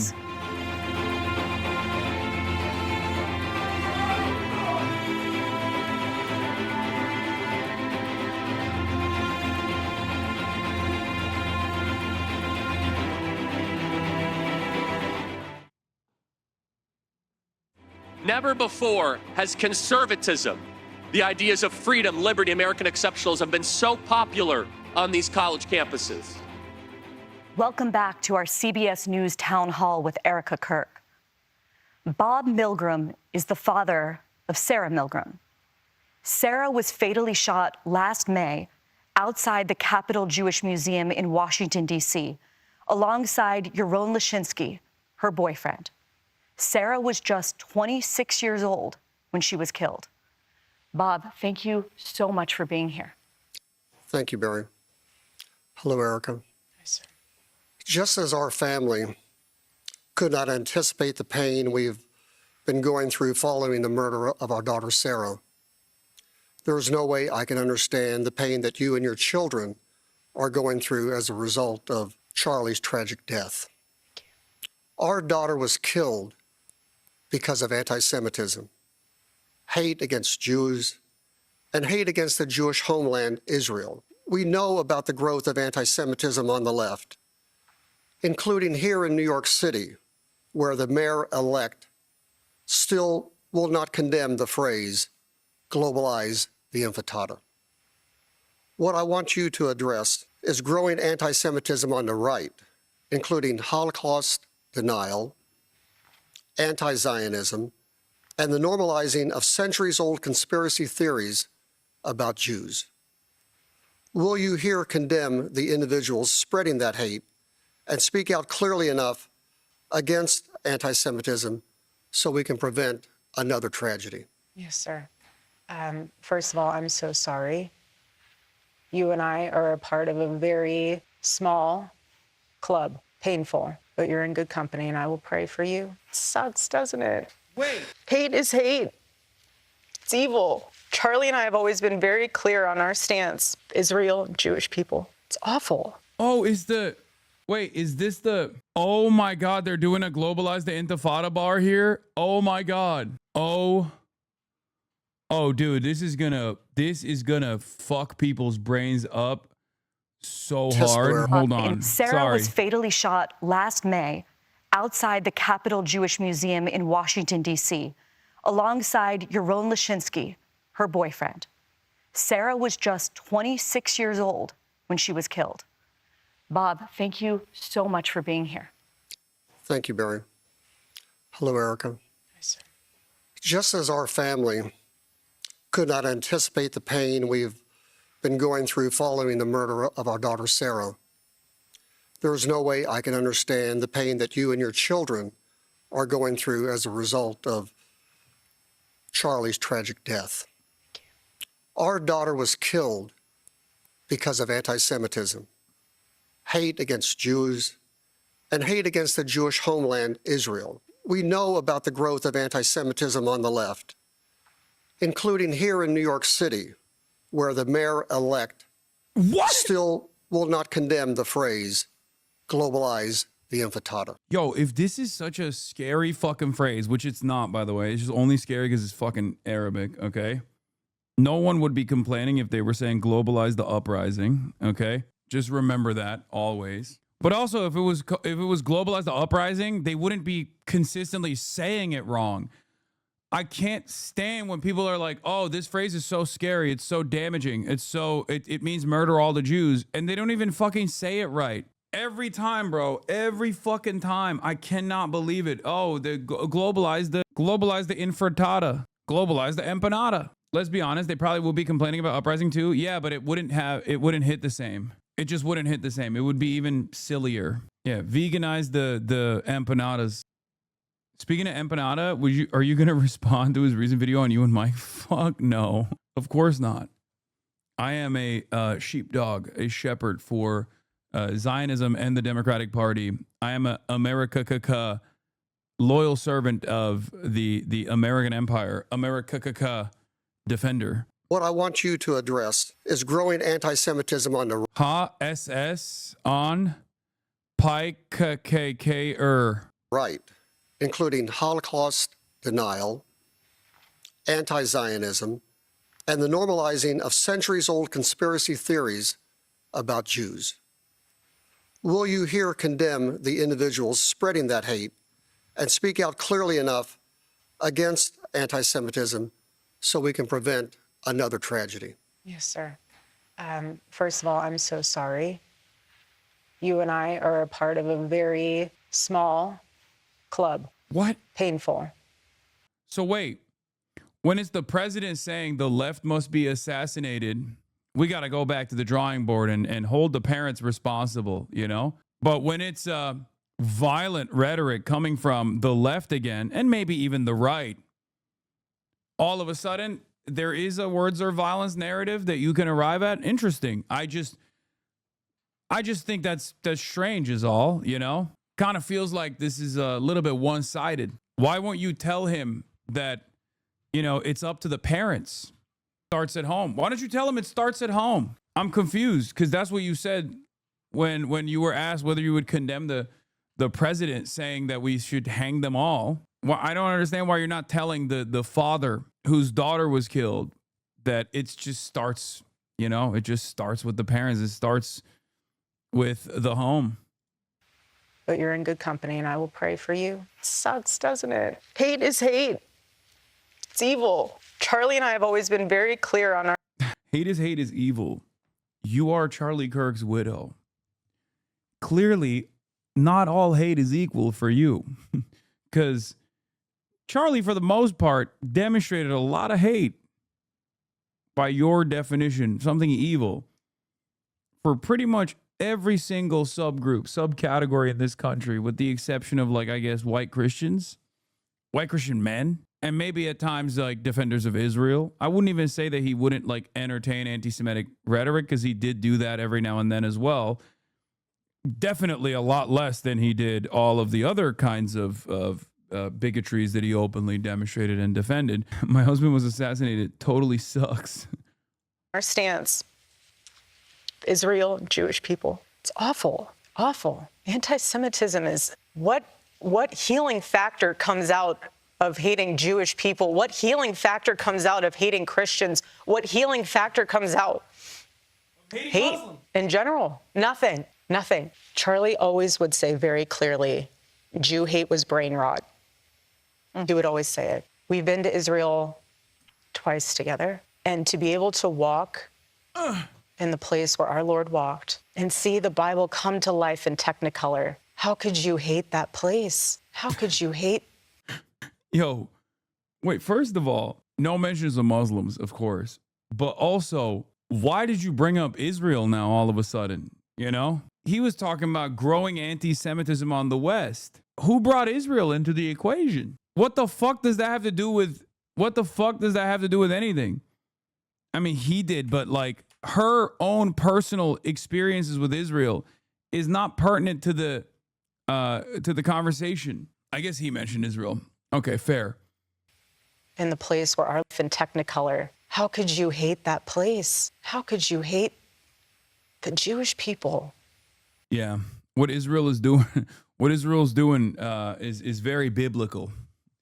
Biblical amounts of pain being brought about, ironically enough, direct descendants, you know, in the same areas that are mentioned in the same areas that are mentioned in the Bible. Israel is bringing about biblical style plagues and death and destruction. This kind of makes Candace look better. I'm so confused why they did this. The reason why they're doing this is because they think they can they can address a lot of the talking points by bringing Charlie Kirk's widow directly. Like having Charlie Kirk's widow directly address these talking points that are matriculating, right? All over the internet. The problem is she actually is not a very good advocate. Very good at this at all. And therefore, this is abject failure that will invite even further scrutiny. Like her constantly being like, Charlie and I loved Israel. Charlie and I loved Israel. We love Israel. Israel's Bible land. We love Israel. I don't know how the fuck people talk shit about Israel. It's the greatest place on the planet.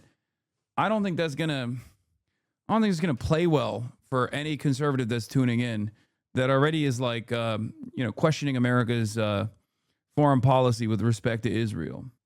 Also, right after she says, sucks, doesn't it? Anyone else just here to read the comments? No one ever said she was on Egyptian planes. 24K views and 496 likes, huh? We the people are not buying this bullshit. Hold the phone. When did Charlie Kirk start liking CBS and mainstream news? This will be the only time anyone ever tunes in to listen to a Barry Weiss interview, Lamau. It took me months. It has only passed 3 months. I didn't think I would ever see a bigger car crash interview than Prince Andrew's. That's wild because nobody said she was on a plane. Oh my goodness, you guys weren't lying about her reading a script and trying to act. Candace says she has proof planes from a foreign country have been following you for months. Erika, I've never been on those planes. She knew these questions beforehand and still never straight up answers any of the questions. I don't think America is more divided than ever. We all seem to be on the same page regarding these terrible psyops. Oh! Erika gives me Hunger Games vibes. There are 2 things I've taken from this interview. Oh my God, Candace is so poppin', dude. I'm sorry. The Egyptian plane shit, clearly a major priority for a lot of the wine moms, okay? God damn. She got so much motion, dude. Why? Because you need to fulfill a conspiracy theory? I'm wrapped in, people say I'm a part of conspiracy theories all the time. It's sick, and it needs to stop. We are human. No one is perfect. No Christian is perfect. Nobody's perfect. And neither is Israel. Except Israel is perfect. Don't question it. Okay. Oh, fuck. Ow, ow, ow. No Jew is perfect. No Muslim is perfect. We are broken, sinful humans in need of a Lord and Savior. And that's why it is so important to give your life to the Lord. Because once you do that and you fully surrender. Isn't he Jewish? The son, or the dude who was working for the Israeli embassy wasn't Jewish, but he's Jewish and his daughter is Jewish. She's like, hey, you need to succumb to the Lord right now. To the Lord, you have no room in your heart for hate. And so, sir, I am so sorry what happened to your daughter. I pray that does not happen, and I pray that that is something that we can, but we are living in enemy-occupied territory. And every single day we need to guard ourselves, guard our minds, guard our heart. And the best way to do that is reading God's word. Wait, what do you mean? We're living in enemy-occupied territory. Hold on now. What does she mean by this? Also, she got a booger. God damn, this is so devastating. And you cannot separate the Old Testament from the New Testament. You cannot. You cannot. Bob, do you want to ask a follow-up? Is there anything specific that Turning Point can do to combat anti-Semitism? Yeah, so we're all of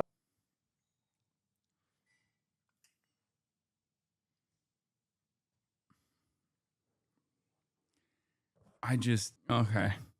Our college campus and high school campuses, we have these conversations. And our students understand exactly my heart and Charlie's heart and the sentiment of everything I just said. We have Shabbat dinner happening at AmFest. We have individuals in our chapters who are Jewish. We have people that are going to be having booths. We have an exhibit hall at AmFest that are Jewish, that have Jewish organizations. The only way to combat evil, just like Charlie did, is with dialogue and not being afraid to do it. If you have these things that are being said, you need to counter it with the truth. And if you don't, there's a void and a vacuum. And so even though they're a small number, they get louder and louder. So we need to do our best, which we're doing our part. We're going to continue to do our part to make sure that the truth is always heard. We'll amplify it even more. And we're going to do the best we can, but we need the whole community. We need everyone in on that. Bob, thank you so much. I want to talk about discernment. Yes. Okay, being able to separate truth from lies, reality from unreality. A 22-year-old man named Tyler Robinson has been arrested and charged with the murder of your husband. And yet there are a huge number of conspiracy theories, you might call them brain rot, that are spreading right now online about the actual story behind the reality. One, people say that Tyler Robinson was actually a MAGA Republican. Or two, some people say you were actually a Mossad agent sitting in front of me, and you were Charlie's handler, and Israel killed Charlie. Right. Other people say that a number of men in the crowd were wearing maroon T-shirts, and this signifies that his killing was an elite airborne operation, whatever that means. They say that the rings on your fingers, which are my kids' initials, your kids' initials, my wedding band, the Medal of Freedom, my engagement ring. But apparently they symbolize some kind of secret plot. There's also a new theory that Egyptian. Damn, bro. I mean, you guys know I like wearing rings, but that's too many rings, girl. That's too many goddamn rings. I've never bought the Erika Mossad arguments, but having a likely Mossad asset like Barry ask you this question makes me wonder. Also, this entire interview is a disaster, so scripted and fake. TPUSA is in trouble. Just the truth. I mean, I'm sorry, but it's true. Having Barry Weiss be the person to ask these questions when like her news outlet is entirely dedicated to Hasbara, the Free Press, so much so that they're like their important work in denying the famine that was taking place in Gaza was highlighted by fucking Benjamin Netanyahu when she's like, oh, you know, the people are saying you're a Mossad operative. What do you say to that? Well, okay, good luck getting that message across to regular ass people when you're the one saying that shit. Aircraft have been tracking you. What is going on? Why are there so many conspiracies spreading about what seems to be a pretty open and shut case? This is the first time that we have seen evil on display where we have social media at our fingertips. Something so evil that happened, people are wanting answers immediately. They are wanting to figure out how to wrap their mind around this. Egyptian planes. Egyptian planes. Do you believe that Tyler Robinson murdered your husband? Yes, I do. Why do you think it is? Dude, why does she look like that, bro? I don't know. Am I being like blue-eyed or something? Is that like a real thing? Like she's just got negative aura, objectively evil aura. You're taking the bait from Barry Weiss. Is anyone else thinking that she's killing it? Nah, she's destroying, dude. Yeah, destroying something. Hey guys, I can't be alone in this, but I do feel like Erika Kirk really won me over in this. Why do you think it is so hard for so many people to believe that reality? Because it's too simple. Again, everyone always has to think there's more to the story. Well, sometimes there's not. I've seen the autopsy report. I've seen our case pulled together. I've been in constant contact with our lawyers, the prosecuting team. I've seen it all. And let me tell you this. Why in the world, why should we, prior to the trial, lay all of our hands and cards on the table for the defense team to see, to somehow then, I don't even know what they would do with it. But what I will say, and I want to get on the... Here's the problem, okay? A lot of people think the government had a hand in the assassination of Charlie Kirk, whether it be Israel or even the American government somehow. And when she takes a stance that is like in line with the prosecutorial team, I kind of understand why she would do that, because she wants, like, if she believes Tyler Robinson killed Charlie Kirk, then she wants Tyler Robinson to go to jail. She wants justice to be served. But for the average person, it kind of feels like she's not siding with her husband, okay? It feels like she's not siding with her slain husband and instead taking on the official government narrative. And I think that's part of the reason why a lot of people think, like, she doesn't give a shit about Charlie Kirk. The average person, yeah, I think a lot of normies, I think a lot more normies than you would suspect, legitimately think that there was something confusing about this assassination. Like, I think I'm alone and in the minority with my assessment, which is I don't think Israel did this. And that is to say, do I believe that Israel is incapable of doing such a thing? Of course not. That's not even what I'm saying. I just haven't seen enough evidence that Israel certainly did this, right? Like, I haven't seen enough evidence at all. And I feel like I'm in the fucking minority with that position. I'll have to ask around, but I think you might be in too deep. I mean, go read the profile I did for Variety. Someone learned that lesson the wrong way. Tomorrow, you're going to come back into this chat. I'm calling you right now and be like, holy shit. I asked 12 of my friends and 11 of them think Charlie Kirk was killed by Israel. I was so wrong. I had no fucking clue. Because it's not like liberals already are automatically going to be against whatever the government is saying and doing because it's the Trump administration and they invite a lot of scrutiny and skepticism, right? Because it's fucking Kash Patel that's like delivering the outcomes of this investigation. and he is a deeply untrustworthy person. But then also on top of that, like anytime he comes out, anytime this administration comes out, they are basically signaling that they're incompetent, right? So there's a lot of people who already don't trust the government for that reason. But now something unique is taking place, and that is that right-wingers also are no longer trusting the government. Right-wingers are supposed to trust Kash Patel. The reason why Kash Patel is in that place in charge of the FBI is so that the right-wingers eat up whatever the fuck he says, because he's supposed to be like a trustworthy conspiratorial figure. That's the reason why he was hired as the FBI director. And nobody trusts him. The conspiratorial right do not trust him at all now. He is so not trustworthy that they trust Trump less as a consequence. Egyptian plane thing. We'll take a flight on that for a second. What I will say is what I'm worried about, and I'm fascinated, just from a legal standpoint, to see how the United Healthcare trial pans out. And I say that because this is the first time where we are seeing the implications. You're talking about Luigi Mangione. Correct. I'd prefer never to say any of their names. They do not even deserve the ounce of oxygen and breath out of my body. But what I mean is it's fascinating to see how social media will impact that court case, just how it might impact mine. Are you nervous he's not going to get a fair trial? I'm confused. Are you saying you do think it was Tyler Robinson who killed him? I mean, allegedly. I don't know. No one killed him. Yeah. I believe that just kind of happened on its own. That's what I believe. I do think it's strange that we haven't heard enough of the alleged shooter's profile and his background. I find that strange. I'll tell you that much.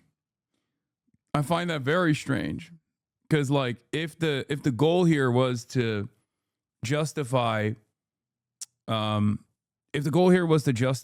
tremendous amount of repression in the hands of the state against political enemies of the state, political dissidents and stuff, then I suspect a competent administration will spend a good deal of time trying to highlight this person's radical leftist background, transgender ideology, and the like. And yet, for some reason, that's not really happening.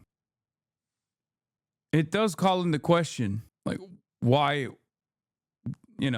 they went with that narrative early on and they just kind of dropped it. I'm nervous that there could be, they'll say we can't find a fair jury. Like, they're going to taint the jury pool. And in that case, that's how widespread you think these conspiracies have gone. Yes. Oh my God. It's just like with Tyler Robinson, it's the opposite. It's the administration that's like actively tainting the jury pool and saying that he's guilty without his day in court. I feel like there's not really a comparison here between the Tyler Robinson case and the Luigi Mangione case. The Tyler Robinson case is like Candace Owens talking about it. Yeah, it is pretty wild that her admission basically is we can't find 12 people in the state of Utah who don't think Israel did it. That's wild. Like, not even like that. I mean, that's not just Candace Owens. That's, shouts out to Israel, I guess. They did that. Good job. That's how mainstream they become. Okay. Egyptian. You want to talk about Egyptian planes? Okay. I was pregnant for 90% of those trips. Mind you, I've never, all those places they said I've traveled, I've never been. I mean, I've been, but I'm not within those dates that they've. But you even said you need to address. No, but this is, yeah, but I do on that one, only because, from a humor standpoint, I intentionally, when I was pregnant, hid. Not because I was embarrassed, not because I didn't want anyone. Yes, we did keep it very private, but it's because it was a moment very sacred. I was growing a human inside of me, my baby. The world that Charlie and I live in is very toxic at times. Yeah. And when you are growing a beautiful child in you, I don't want to be around it. I want to enjoy eating my In-N-Out burger and my hot fudge sundae. That's what I want to do. I'm pregnant, and I have 9 months to own it. You really think I'm going to be on an Egyptian plane while I am wanting to be with my In-N-Out burger and my chocolate milkshake? No, I'm not. So if you want to go through my flight log, go right ahead. It's very boring. You say I was here on this date. I have a photo in my phone to prove that I actually was in the hospital because I was having contractions. So game on. Okay, I can't believe I'm defending Candace Owens here, except as you guys know, I am a clandestine operator as well myself. So I guess you can believe it. But she didn't say that Erika Kirk was on the Egyptian planes. She said that it was suspicious that the Egyptian planes, flight logs show that there were Egyptian planes that were following Charlie Kirk's plane. She didn't even say that the Egyptian planes were following Erika Kirk. She was saying that there were planes that were Egyptian that were following Charlie Kirk around. I believe women. I don't know what to do here. I agree. It's tough. You really think I'm going to be on an Egyptian plane when I'm wanting to be with my In-N-Out burger and chocolate milkshake? Erika Kirk completely dodging the question by confronting a claim we never made. Literally, no one accused Erika or Charlie of flying on Egyptian planes. And no, you were not pregnant for the last 4 years. Oh my God. What is this? Economic Times? Candace Owens never said Erika Kirk was on the Egyptian planes. That's false. The planes traveled to the same location as Erika, not that Erika was on them. Nothing has been debunked from the statement on shows. Strawman argument. The correct statement I was looking for, I actually had no idea there were Egyptian planes that were there that day, and I had no idea why they seemed to have crossed into so many cities that Charlie or myself. Why don't you follow Candace? She blocked me. See? Although I'm a clandestine operator, Candace Owens blocked me many, many years ago. Like many, many years ago. Unfortunately, I'm not able to follow her. She has to hide the obvious connection between you two? Yeah.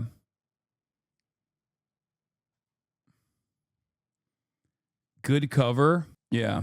Would you follow her if you could? Yes. Where was I? I'm a clandestine operator. Anyway, in so many cities that Charlie or myself or other TPUSA faith people were speaking in, it could very well be just a coincidence, but I obviously sent that right over to the FBI just in case it's not. We're leaving no stone unturned.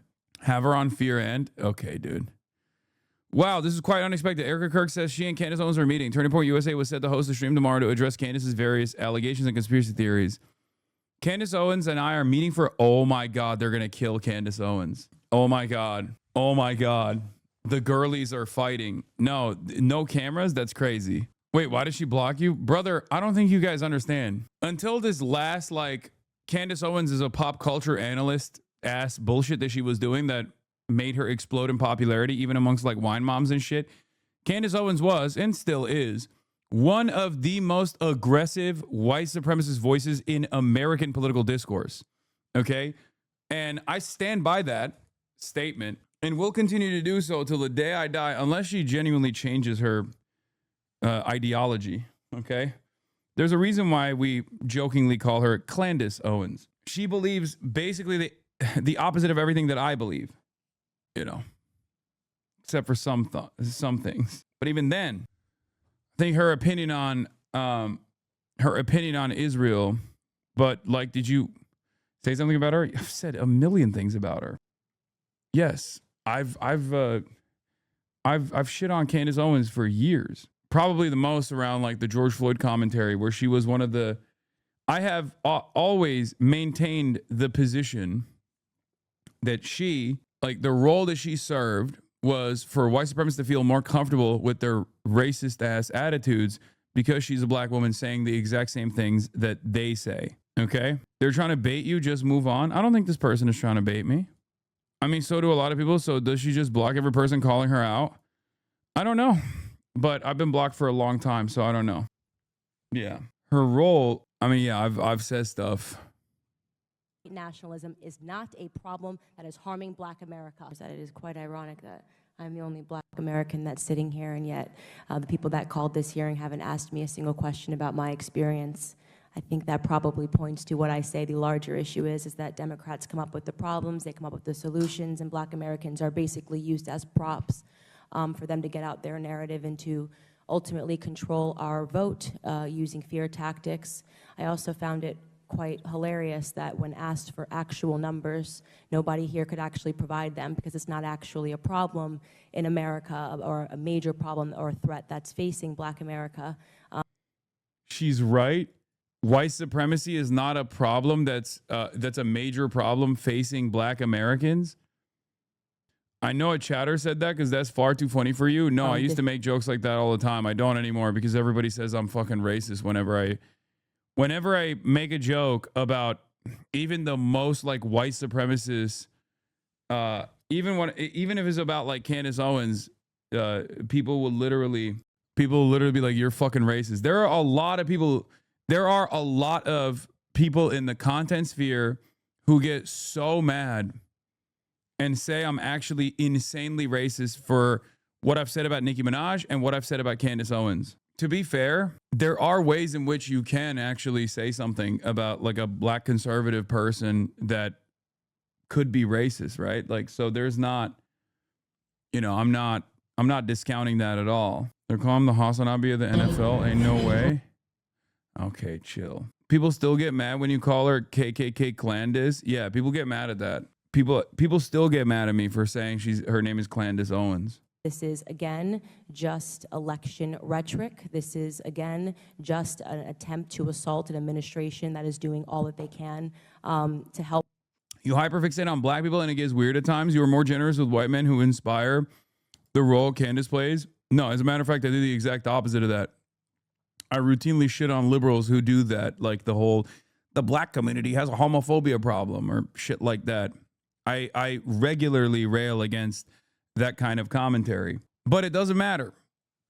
Even though I do the exact opposite thing that you're saying that I do, like I said, this is the reason why I don't, make any jokes of any sort about Candace Owens beyond saying that she's Candace Owens any longer. Black America in every single regard, whether it's criminal justice reform, whether it's talking about real issues like school choice, which should be implemented to conquer some of these illiteracy rates that is actually harming the black community.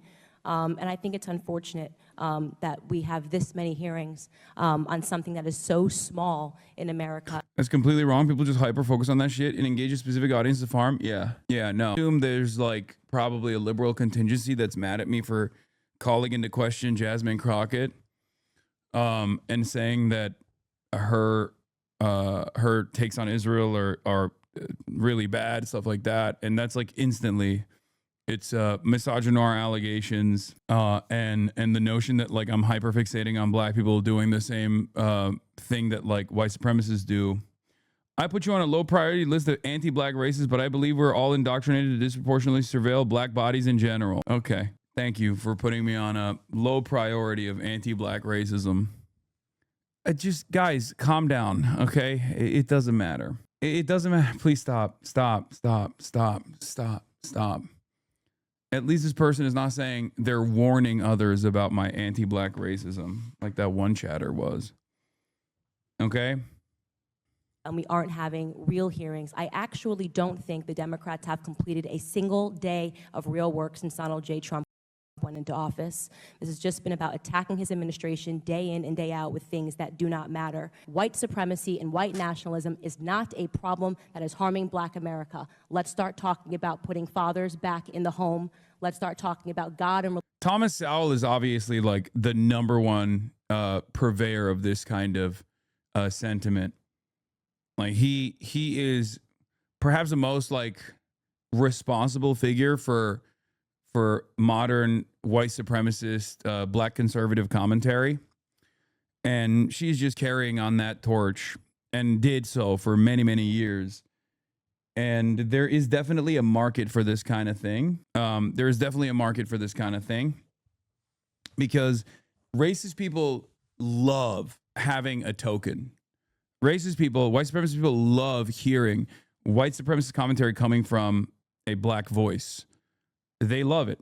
They're like, oh, yeah, see? Well, Candace is saying it too. You can't call me racist, you know? Clarence Thomas is actually someone who was one-shotted by Thomas Sowell, which is so embarrassing. But yeah. Religion and shrinking government, because government has destroyed black American homes, and every single one of you know that. And I think many people should feel ashamed for what we have done and what Congress has turned into. It's days of our lives in here, and it's embarrassing.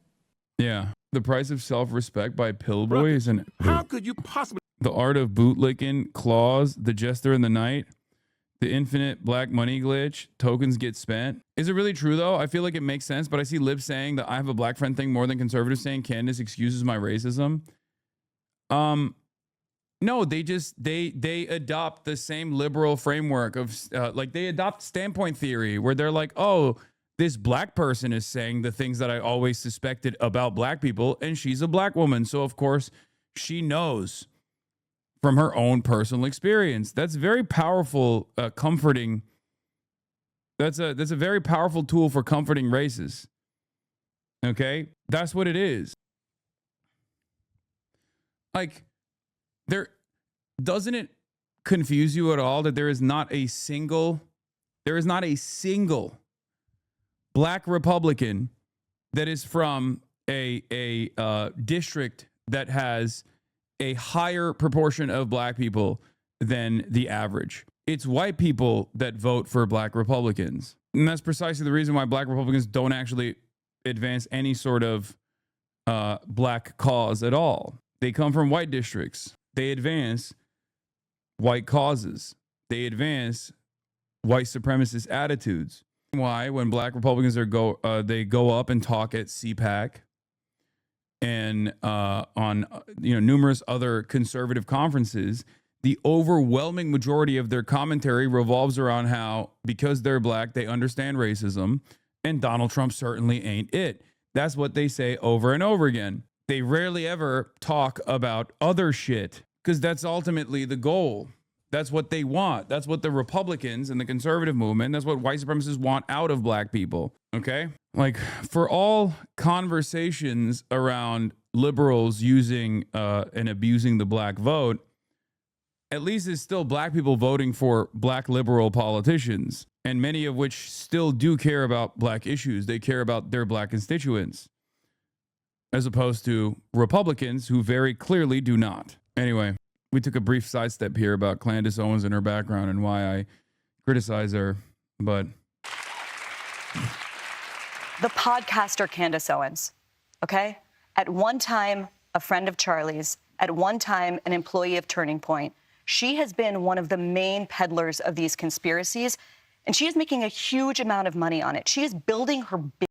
Brother, I got it on stream. A chatter gave it to me when they stream sniped me. But yeah, I do appreciate the... Hello. I do appreciate the HasanAbi treatment that when other people get. She's not a socialist or a communist, though. It don't matter. She dared criticize the wealthy in any way, shape, or form. That's it.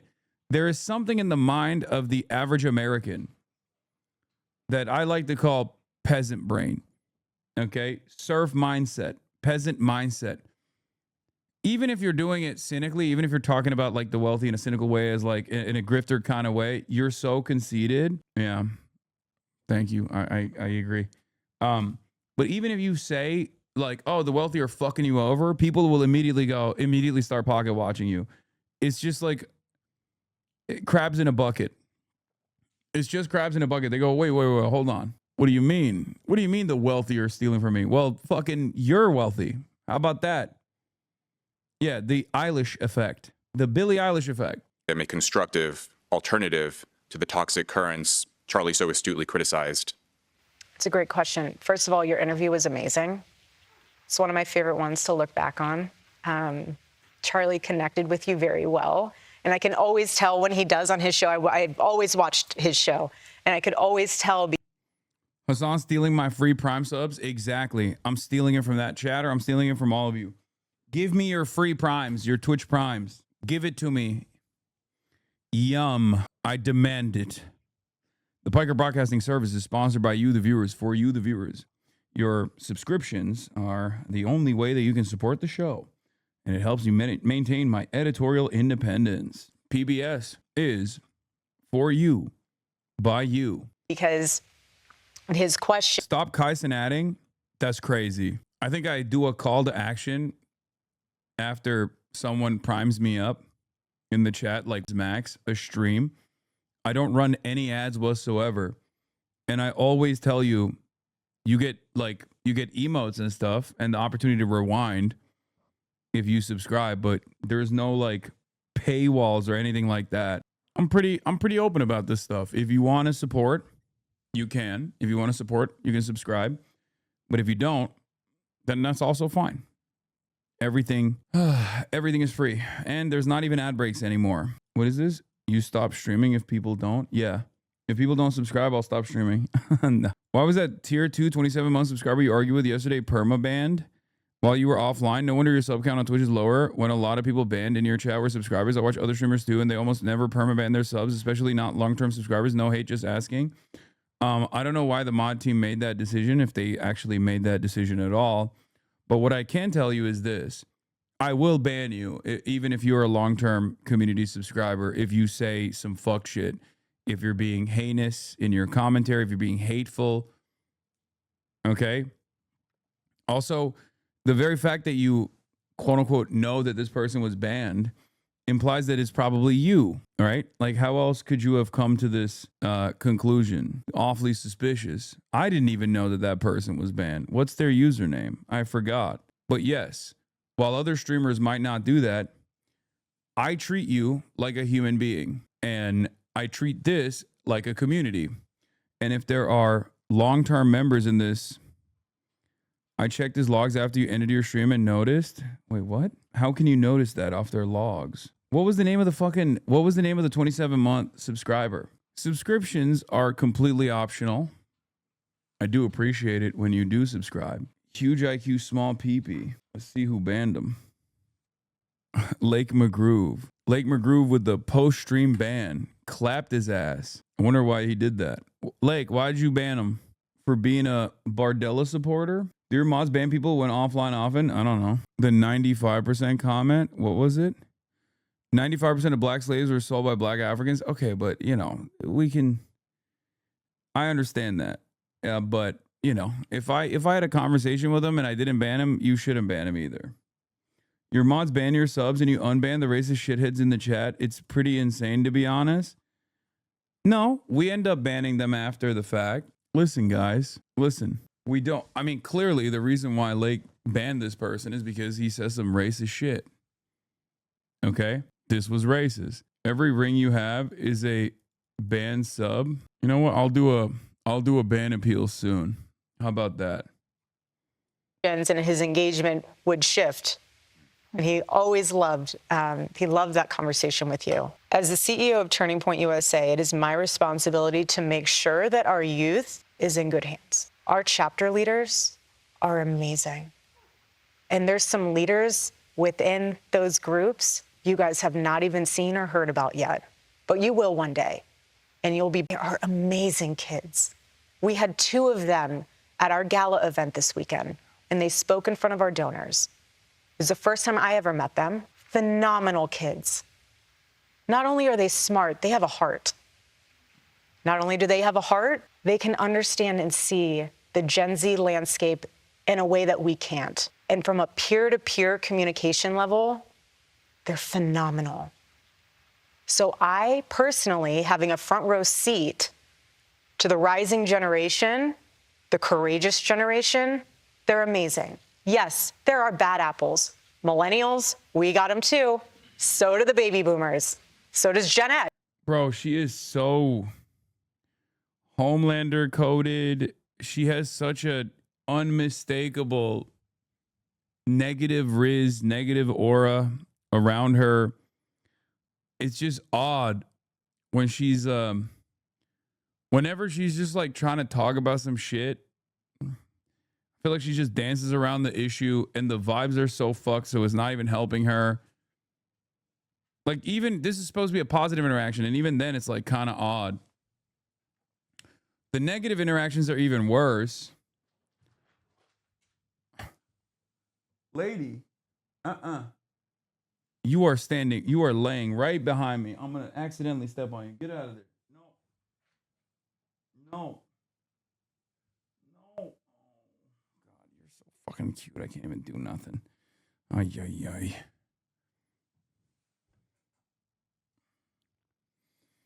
Okay. I just can't move. No one's escaping the bad apples. It's just the batch. But it is our responsibility, my responsibility, our team's responsibility to make sure that our chapters are cultivating those leaders. So when they leave high school and they decide not to go to college, they're in the workforce, being incredible people and incredible leaders. They might not be influencers. Not everyone's meant to. Everyone plays a very specific role. But there'll be someone and something very important, and they'll plant seeds. And that's all you have to do, is plant the seed, and then let truth grow from there. But thank you again for the time that you spent with my husband on that final conversation. It meant a lot to him. It means a lot to me to be able to have that to show my babies one day. Thanks, Rob. Coming up, should women focus on their careers or building their families? We'll ask Erika Kirk what she believes as a mom and now as a CEO. Welcome back. Erika, Charlie's last book, it wasn't about politics. It wasn't about policy. It was here we go. About the Jewish Sabbath, which... That's crazy. I can't be alone in thinking that's crazy. Are they trying to make people go insane? The very fact that she's running around being like, buy the book is weird enough as it is, even if the book wasn't about the Jewish Sabbath and how much Charlie Kirk actually loved practicing Judaism as a person who tailored his entire career around being a Christian guy. Okay? It's fucking nuts. Also, what book did Charlie Kirk actually write? Let's be real. Come on. The motherfucker actually didn't go to college, okay? Not to say that you can't write a book if you didn't go to college, but I feel like if you're too busy running around the entire country, you're probably not going to have a lot of time. You probably have some ghostwriters for all of the books that you may or may not have written. But like, you have a problem with tradition? I feel like it's going to brick people. Otto Penn finished it. I mean, I guess he did actually do the Shabbat Shalom stuff. So I guess like that's not even a lie. If anything, I feel like this is going to make people hate Charlie Kirk even. Have a wonderful weekend, everybody. Shabbat Shalom. Good Shabbos. Turn off your phone. Enjoy your family. God bless America. See you guys Sunday night in Albuquerque. Wait, what is this? In Judaism, keeping the Sabbath as a Gentile is a capital crime. Real rabbit hole this opens up Lamau. No. Wait, really? Charlie Kirk on observing the Sabbath. Well, here is Max Nordau, who isn't even Jewish, by the way. Isn't that a doozy? A major ultra-Zionist on the timeline who says he's Jewish, but he actually isn't. He's like I think he's like a British wasp LARPing as though he's Jewish. Wait, Yehuda, is that why Israel killed Charlie Kirk? Because he did a capital crime. I'm sorry. I don't believe that there is enough evidence that Israel killed Charlie Kirk, okay? I need to be sincere. That's what my 12-year-old brother said. Your 12-year-old brother is connecting the dots. Yes, he says in his Twitter bio that he's Jewish, but he's not. My next book on the Sabbath, it's called Stop in the Name of God, because Shabbat means stop or ceasing. So I'm not here to sell you a book. It's not even for sale yet. It's just something to think about. And it's honestly how the Sabbath saved my life and helped preserve my family and help preserve my career. I grew up in a church environment that at the very best would de-emphasize the Shabbat. At the very worst, say that the Sabbath doesn't really matter. The Sabbath is in your heart. You don't need to observe it. Yeah. If you believe God is in charge, and if you believe genocide... Isn't Sabbath just Sunday? For Christians, it is. It's supposed to be like the day for church, the day of rest. For Jews, it's different. It's Saturday, and it's actually from sundown on Friday night until sundown on Saturday night. And for not even like secular Jews don't even follow this practice for the most part, but like more conservative, like more fundamentalist or like Orthodox Jews and whatnot will actually follow Shabbat, or will have a dinner on Friday night, but then for that entire time frame, they won't use any tools, like they won't use any electricity, they won't use any equipment. That's the reason why if you go to like Cedar Sinai, if you go to Cedar Sinai, I think is one of the hospitals. Like if you go to a hospital like that on Saturday, there's a Sabbath elevator. You can't press any buttons, so the elevator will literally stop at every floor in order to make it easier for Jews to, for not Jews but like Orthodox Jews to not have to press any buttons or anything like that. But then also on top of that, this is one of my favorite aspects of Judaism in general. And Felix Biederman likes to say it's very similar. Mormonism is very similar to Judaism for this reason as well. There are so many like interesting ways to break the rules. So one of my favorite aspects is that Orthodox Jews can hire a Shabbos goy, okay? Which is, and some people in this community have probably done this because it's like the easiest way to make a buck where you don't really do anything. But on Saturdays, you can literally press buttons for your Orthodox Jewish clients in their stead. So this is like a funny loophole that exists where you go and you help around the house. And of course then, the thin Jew line. Okay, well, I know that too. Come on. Yes, there is a thin line that actually encompasses the entirety of Manhattan and even Brooklyn as well. That is also supposed to, what is it again? I forget the thin. Well, the thin Jew line is the meme, but there's a thin piece of string that is connected. A fishing line encircles Manhattan, protecting the sanctity of Sabbath. Yeah, it's just like a wire. A clear fishing line is tied around the island of Manhattan. It's attached to posts around the perimeter of the city from 1st Street to 126th. The string is part of an eruv, a Jewish symbolic enclosure. Most people walking on the streets of Manhattan do not notice it at all, but many observant Jews in Manhattan rely on the string to leave the house on the Sabbath. The concept of an eruv was first established almost 2,000 years ago to allow Jews to more realistically follow the laws of Sabbath rest, particularly one, no carrying on the Sabbath. According to the laws of the Sabbath rest, nothing can be carried from the domestic zone into the public zone on Saturday. That means no carrying house keys or a wallet. It also means no pushing a baby stroller. For parents of young children, no carrying would mean not leaving the house on Saturday.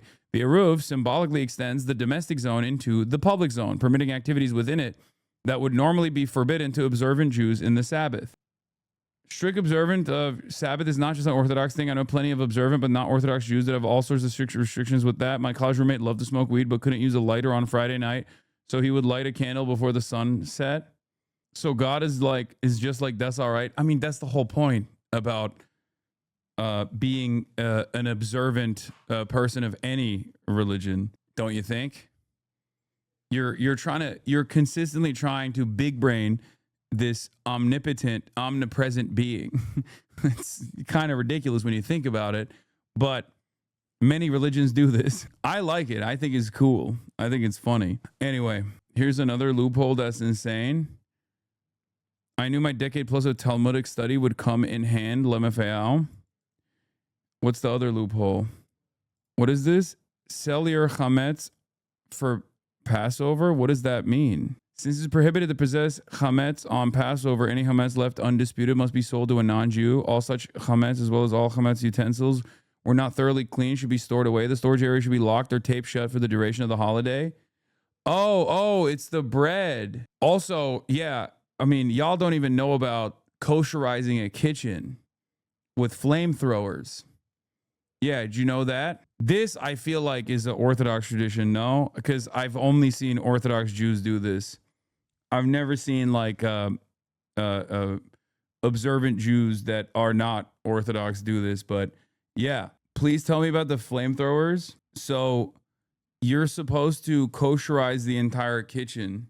I think after, is it after? I don't know. I forget what it is. But it's like, that's high MMR Judaism? Yes. We're very strict, so we begin by koshering the floor. Yep. That was just a joke. But why are we running a flame throughout a kitchen that is already kosher?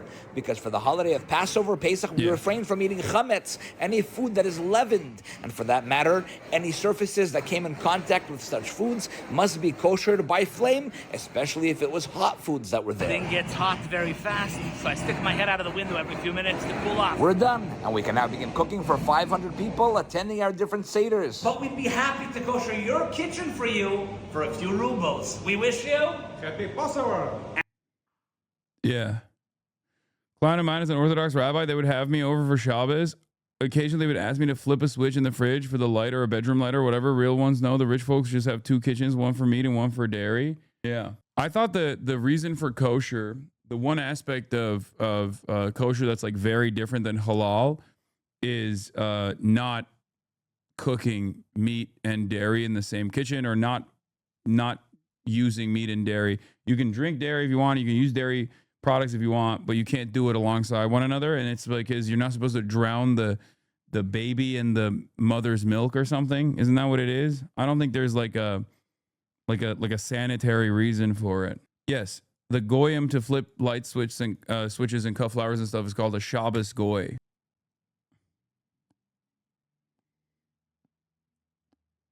Yeah, Jewish loopholes for Sabbath are as Jewish as lying about going to church as Christian. Yep.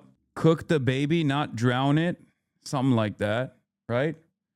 Isn't that what it is? That's right. But you can have chicken and eggs still. Lol, makes no sense. Yeah. That's also part of the reason why the IDF actually offered more severe punishments to a bunch of Jewish soldiers than they ever did for, like murdering children or whatever, because they made hot dogs on Saturday and they served it to the rest of the military. And because it was Saturday, they were not supposed to be working. So it was non-kosher. Only non-Jews are supposed to be working on Saturdays and cooking. So they basically cooked the rest of the fucking brigade or whoever ate those hot dogs as well, right? Yeah, the forbidden glizzy is real. Look it up. I think it was like 3 or 4 IDF soldiers that were like severely punished. Yeah, IDF soldiers sentenced to 20 days in prison for making hot dogs on Shabbat. The pair were caught by a third soldier who entered the kitchen and saw them committing the act. 2 soldiers have been sentenced to 20 days in military prison after being caught warming up hot dogs in a military kitchen on Shabbat, according to Con 11 report on Friday. The pair were caught by a third soldier who entered the kitchen and saw them committing the act. They were summoned to trial, where they initially denied the charges but later confessed and were sentenced to 20 days in prison. One of the soldiers' father said that the punishment is disproportionate, illogical, and constitutes a complete lack of understanding of the disciplinary law. Their actions damage the kosher food of all the soldiers in the unit. The incident is contrary to the values of the IDF and what is expected of those who serve in it. Isn't that fucking crazy? Like, not the fact that they follow such strict religious protocol, but the fact that they got, like, the fact that these guys got worse punishments than, like, people who murder children or, like, rape Palestinian prisoners. Court-martial for a ballpark dog. That's right, but you can have chicken and eggs. This one is maybe the most nuts. If I get deported back to Israel for revealing this stuff, I swear. The Kapparat ceremony? What the fuck is this? Since late Talmudic times, has been widespread Jewish custom to perform Kapparat in preparation for Yom Kippur. Kapparat literally means atonements. Kapparat consists of carefully, see instruction below, for passing a chicken over one's head. Oh, I think I've heard of this before. The chicken is then slaughtered in a humane fashion in accordance with the laws of kashrut. The chicken itself is discreetly donated to a charitable cause, such as yeshiva or orphanage, where it is eaten just as any other chicken. Alternatively, chicken is sold and its value donated. We ask of God that if we were destined to be the recipients of harsh degrees in the new year, may we be transferred to this chicken in the merits of this mitzvah of charity. If a chicken is unavailable, one may use any kosher fowl other than doves or pigeons, which were offered as sacrifices in the holy temple. Some use a live kosher fish, others perform the entire rite with money, and then give the money, at least the value of a chicken, to charity. Yeah, no, I know they swing the chicken over the heads to transfer. I didn't know that it was to transfer your guilt to the chicken, though. That is objectively Catholic, which I guess came after. So technically, they might have stolen that from the Jews. The more you know.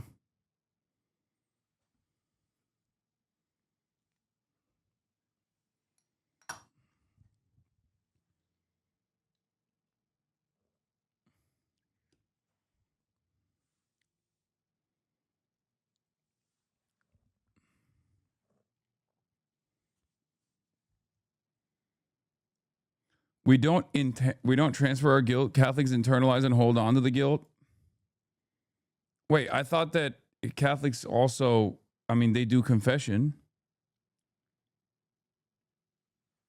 Isn't confession supposed to, you say, 10 Hail Marys and then you're forgiven or something?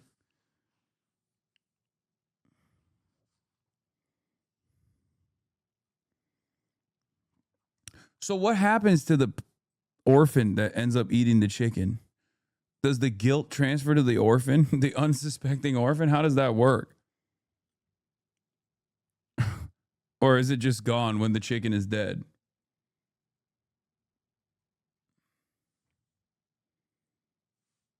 No, because it was donated.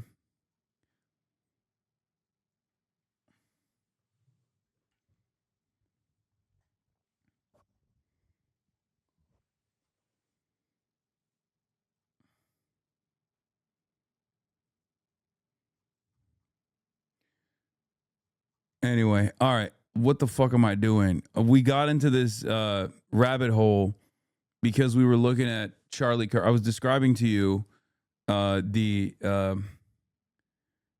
non-Jewish Charlie Kirk following the Jewish practice of Shabbat, not in a Christian way, but in a Jewish way. Genesis 1:1, because the Shabbat is a question of whether or not you believe Genesis 1:1. And if you believe Genesis 1:1, then you honor the Sabbath. If you have questions about Genesis 1:1, in the beginning God created the heavens and the earth. Bro, this got to be philo-Semitism, right? Am I crazy? Can the Jewish HasanAbi heads correct me if I'm wrong on this? But like, this is like Earth, which is Bereshit, right? Is the first truth claim of the scriptures. Then on the seventh day you rest. He's also trying to like engage in some sort of like religious copium to try to tie it back to Christianity somehow. You know what I mean? He's like, no. It's actually the Christian way to do this thing that like many Jews don't even do. Like, that's crazy. Like, this would be very weird. If Charlie Kirk came out, okay, I'm Muslim. I'm not a very good Muslim. I'm not a practicing Muslim, right? But if Charlie Kirk came out and was like, well, you know, the Bible also tells me to wash my body, my belly button, behind my ears 5 times a day, and then get a prayer mat out and present it in the direction of the Kaaba so I can pray. Or, as a Christian, I practice fasting during Ramadan from sun up to sundown. No drinking water, no eating food, no nothing. I'd be like, that's insane. That's wild. Okay?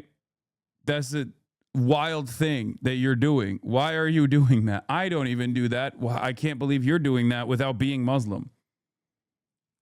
You know? He's doing too much, is what I mean. It's called Messianic Judaism. Basically, it's an attempt to convert Jews to evangelical Christianity, is what Erika was doing to the dad in the CBS town hall.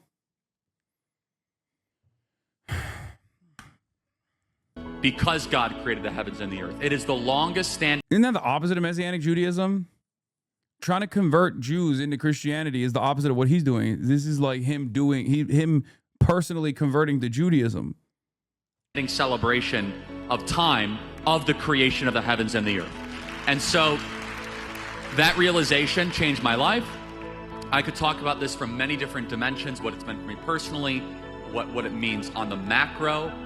I will challenge the Christian church because I believe this is the most ignored commandment of the Decalogue to our own detriment. And I will go a step further and then I'll stop talking because I know we have a whole program. No, it's fine. Which is that I believe that honoring the Sabbath is the commandment that allows you to honor the other 9 commandments.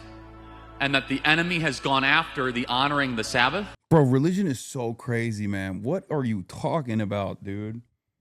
It's it's just, I don't even, when these guys start talking about the Decalogue and shit, I'm just so checked out. Whereas like you couldn't find a different hobby.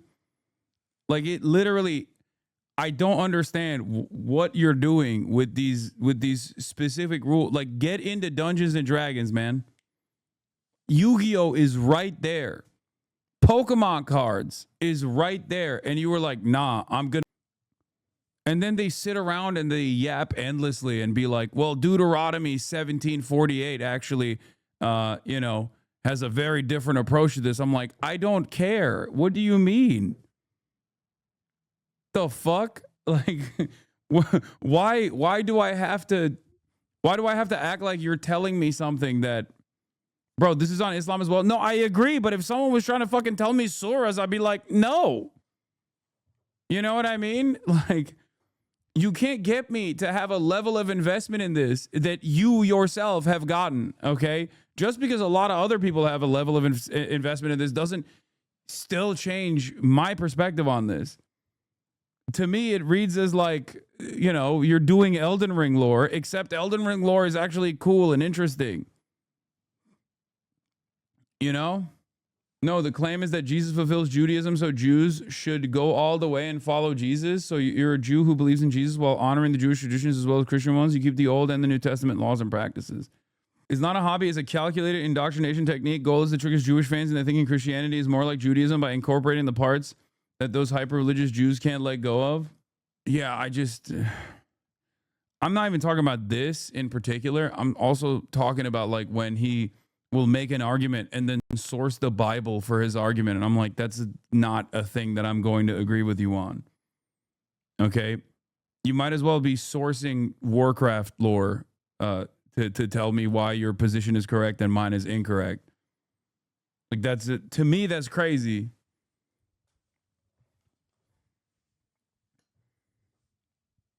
It's the same for, I mean, even if you were to source the Torah or the Quran, I have the same exact attitude for the record. Like, unless we're directly talking about religious rules or something, it is not something that I care about. You know? Because then it is easier to weaken the other 9. And I'll prove it to you. If you're honoring the Sabbath, it's definitionally easier to honor your mother and father because you're not working that day and you're with family. If you're honoring the Sabbath, it's easier not to covet your neighbor's wife because you're not around your neighbor's wife, you're with your family. And you're filled with gratitude that day. When you're honoring the Sabbath, it's easier to have no other gods before God because that day is built in time as a temple, as a sanctuary to put God first, to not have idols, to not take the Lord's name in vain. The other 9 commandments are made easier, are made more accessible for our broken, fleshly, depraved nature if we prioritize the Shabbat. Powerful, isn't it? This isn't about legalism, it's about accepting a gift from God, a gift of rest and relationship. Don't just take His word for it. I challenge you, open your Bible, read the 4th commandment, and then set aside a Saturday. See for yourself if you experience what Charlie did. Isn't it easier to cheat on your wife if the other woman isn't working? I mean, yeah, if you're not at home, I guess. I don't know.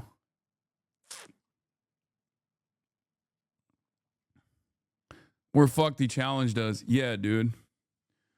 Except low-key, because of all the restrictions, it's literally a challenge. It's not like he's saying, oh, yeah, just take some time out on Saturday and don't work.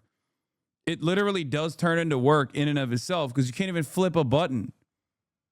That's, you know, that's the reason why there's so many rules around it. You can't leave your house unless there is a string if you're going to carry shit.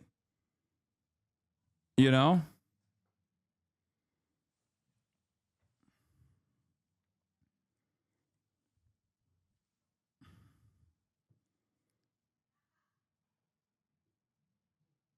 I don't know. I'm telling you, he got too deep into the lore and accidentally converted himself into Judaism. The Hadith book says the messenger Muhammad, peace and blessings upon him, said, a strong believer is better and more beloved to Allah than a weak believer. Although every individual possesses some sort of virtue, endeavor to participate or facilitate activities which will be of benefit to you. So technically, gaming is recommended as it's good for this community, Hasan.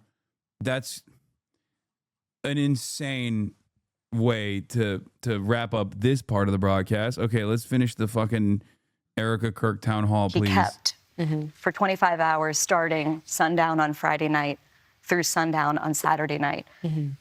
What made Charlie so passionate about this subject? He was on the verge of burnout, and he thought to himself, what can I be doing? And he always loved the 10 Commandments. And then he saw it, honoring the Sabbath. And he realized that if you don't, this one commandment, this one, if you don't honor it, you're the one who misses out on the gift, not God. Keeping it? I'm trying my best. Oh, Is it that's helping? a no. I break it apart though. So instead of a full 24 straight, I'll break it apart only because my mom's sick and I need to be available. Okay, well, yeah, okay. Well, that doesn't work that way, huh? Christians love lying. No, she basically said, nah, I'm not doing it. I'm not doing it. Yeah, skill issue. Me, I'll fucking stay in bed all Saturday if I wanted to.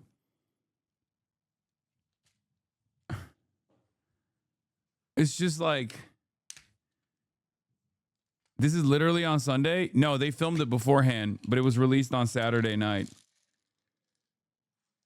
Yeah, I do fasting for Ramadan, just in pieces.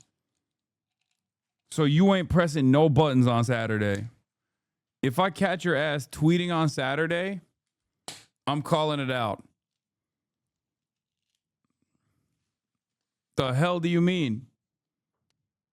Because I'm her medical power of attorney, so I need to be available if something happens. And so I make it what works for me. But that's what was so beautiful about that. Charlie wasn't legalistic about it. He's like, make it your own. Erika, you have made a lot of comments that a lot of people have noticed about women, suggesting, you know this, right? Suggesting that women should get married young, that they should have children young, that they should prioritize family over their careers. And at the same time, you are now doing both. You now have 2 young children, I think both under the age of 3. And you're the CEO and chairwoman of Turning Point. Square that for us. Some people look at you and say, you know, she's trying to make it a binary choice. You can be the trad wife or the girl boss, but look at her. She's having both. What do you say to them? Right. Well, I didn't ask for this. Obviously it's a blessing that I view it as a blessing. It's a duty to my husband. But I was very happy being a stay-at-home mom. There's nothing wrong with being a mother. There's actually more beautiful and emotional and powerful job title, if you will, being a mother. And for me, I experienced what it was like living in New York, living that boss babe culture. But when I met Charlie and we had our babies, I was in it. That was all hands on deck. I would take that world in a heartbeat, always. But you know what? There was never any daylight between Charlie and I, and his mission was my mission. So stepping into this role is not so much a job title. This is not a 9-to-5 for me. This is something that I'm very passionate about because it's still a remaining breathing version of my husband, this Turning Point USA. So this organization is not just a company to me. And the staff and employees are not staff and employees, they're family. And so for me, it's a lot different and a lot deeper than a career. This is very personal. But yes, it is hard. But at the same day, it takes a village, and I have one heck of a village. We have a woman here that has a question perfectly calibrated to this part of our conversation. I want to hand it over to Isabella Reggi. Thank you. And Erika, you and your family are in my prayers. Thank you. I'm a 26-year-old Christian woman living in New York City. I would like to stay The most victimized minority in America. I hope you're safe, Isabella. It is definitely the constantly under attack.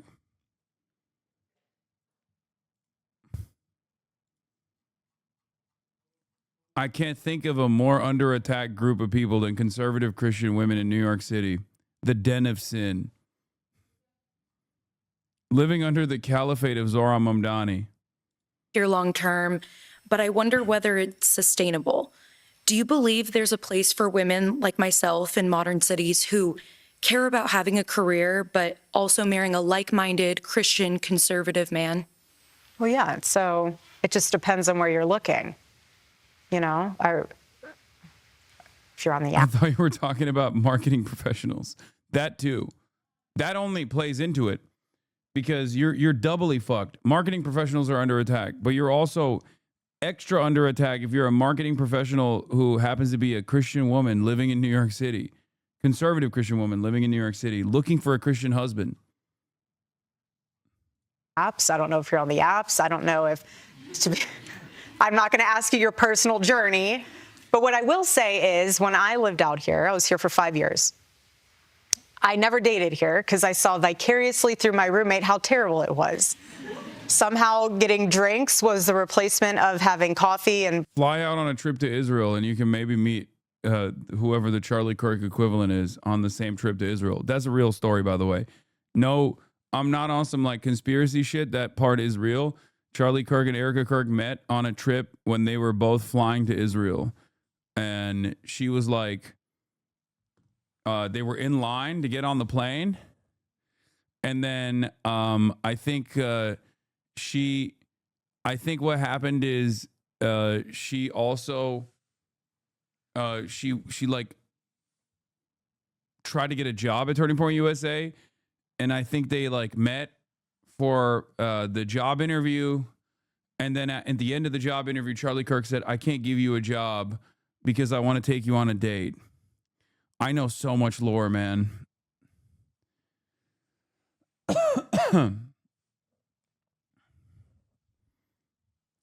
You're in too deep. I'm sorry. I know all of this stuff. breakfast. I personally would rather have coffee or brunch with someone than go. I don't drink. I find it unproductive, not because I'm holier than whatever. I just don't operate that way. But I always thought it was very strange how she would go to drinks with one guy and then go to dinner with another. So it goes twofold here. So if you're expecting to marry someone that I was blessed with, like a Charlie, you have to be the type of woman that will attract a Charlie. Are you going to church? Are you going to Bible study? Did you tell your pastor that you are ready for the Lord to bring into your life the man that you've been praying for? You yourself need to be prepared for that man, and only you will know how to do that. Does that mean staying out and going out with the girls? I'm not saying you sit on your couch and all of a sudden he's going to knock on your door and be like, honey, let's rendezvous. Like, that's not how it happens. It's not. Granted, my situation was a little different. I wouldn't do it. You went to a job interview. Literally. So this is how good the Lord is. He knew that because I was not dating in New York City, he knew that in order for me to know that that was my man, he had to blanket Charlie as a job interview. Because if that went in, no joke, if he came to me and said, hey, let's go on a date to Bill's Burgers, I'd be like, I am so sorry. Thank you, but no, we're not doing this. That was my mindset. I am not. They did first meet on a plane trip to, like, on the line to get on a plane to fly out to Israel. I was not in that headspace. I just wasn't. But God will Christian birthright. Work in incredible ways when you surrender the pen for him to write your love story. And when you know that, look, if I will, he will provide for me in ways I cannot even imagine. And that is my prayer for you. My prayer for you is to remain open and to remain prayerful and to let people around you know, old school style, I'm ready and I'm looking to get married and having a family. You can always have your career. Being able to have a family truly is a very limited, short window. You can start your career. If you have people and it's amazing business, have other people run it. You can still manage it. You can still pour into it, but you have your babies. And then once your babies are grown and the nest is empty, go back to your career. There's nothing wrong with that. If you don't have a career, you have your babies, the Lord's going to inspire something inside of you that you're like, you know what? There's a problem. I have a solution. How many baby companies have been born out of moms? You know, like the little carrier seat or a stroller or something. We live for that carrier seat. Right, 100%. I'm not trying to plug them for like something, so I'm just trying not to even say the name. But you understand my sentiment is that there's something really special and beautiful about. Also, this is low-key the first time she's actually lighting up. I have noticed that 44 minutes in, and this is the first time she's like actually invested in the conversation, which is when she's giving Christian-style dating advice to another young Christian conservative woman. Okay? Every other question, she's like, you know, yeah, she's going off script. Making sure that you are the woman that your future husband deserves and vice versa. Do not settle. Thank you. Thanks, Isabella. Up next, the emotional moment that Erika Kirk forgave her husband's alleged murderer. Stay with us.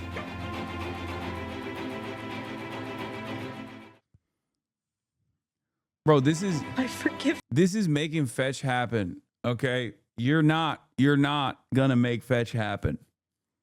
Okay? You just can't make fetch happen. It's not happening. Him.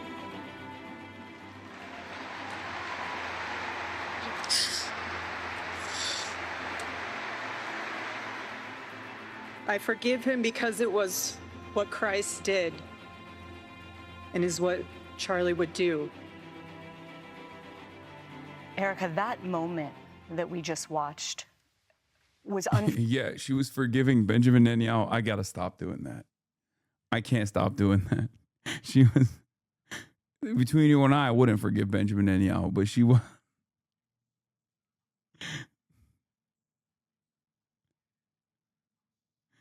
Oh my God. I was one of millions of people. That would be really funny if the ADL just kept quiet about Candace Owens being like, Israel killed Charlie Kirk for like the last 3 months every single day to an audience of millions. And then the one time I joke about it, they're like, Hasan Piker is the most dangerous anti-Semite in the business. Here he is clearly blaming Israel for the death of Charlie Kirk. And then they just put the beat on me. Instead of yelling at Candace Owens, I'm the main conspiracy theorist here.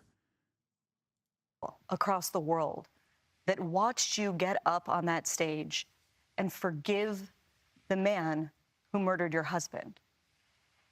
And I think a lot of people looked at it and thought, this is incomprehensible. It's almost baffling. And I want you to speak to those who are unable to understand, really, that act of grace. How is it possible that you can forgive the person that murdered your husband? I'm not forgetting what he did. I'm not condoning what he did. What he did is sick and evil. So sick and evil. Bro, look at the vibe shift. I swear to God, she can't. Like, please, look at the way she carries herself in these like pre-canned statements that she clearly practiced on stage here versus how chummy she was getting when she was talking about how as a Christian woman, you can find a good man. You just got to pray the Lord and the Lord will work in mysterious ways about finding a good man or some shit. Like, it just comes across as so insincere. What I am doing is releasing myself from the enemy's hands where he could have a foothold in me and he could be able to just, like I said earlier, you have a choice. Am I going to take that moment? And I will never say anything I don't mean. I really prayed on that moment. That was a game time decision. I'll never say what I don't mean. But am I going to take that moment to say, rally the troops, burn the city down, march in the streets? Or am I going to take that moment and unleash something like we talked about, even greater, more powerful, and say, it's a revival? And let that unleash and let the Lord use it in ways that no one else could have ever imagined. If you were to meet the man, I won't name him again, accused of murdering your husband, do you know what you would say to him? Nothing. You would say nothing. I have nothing to say to you. Nothing. Ugh, they're both so fake.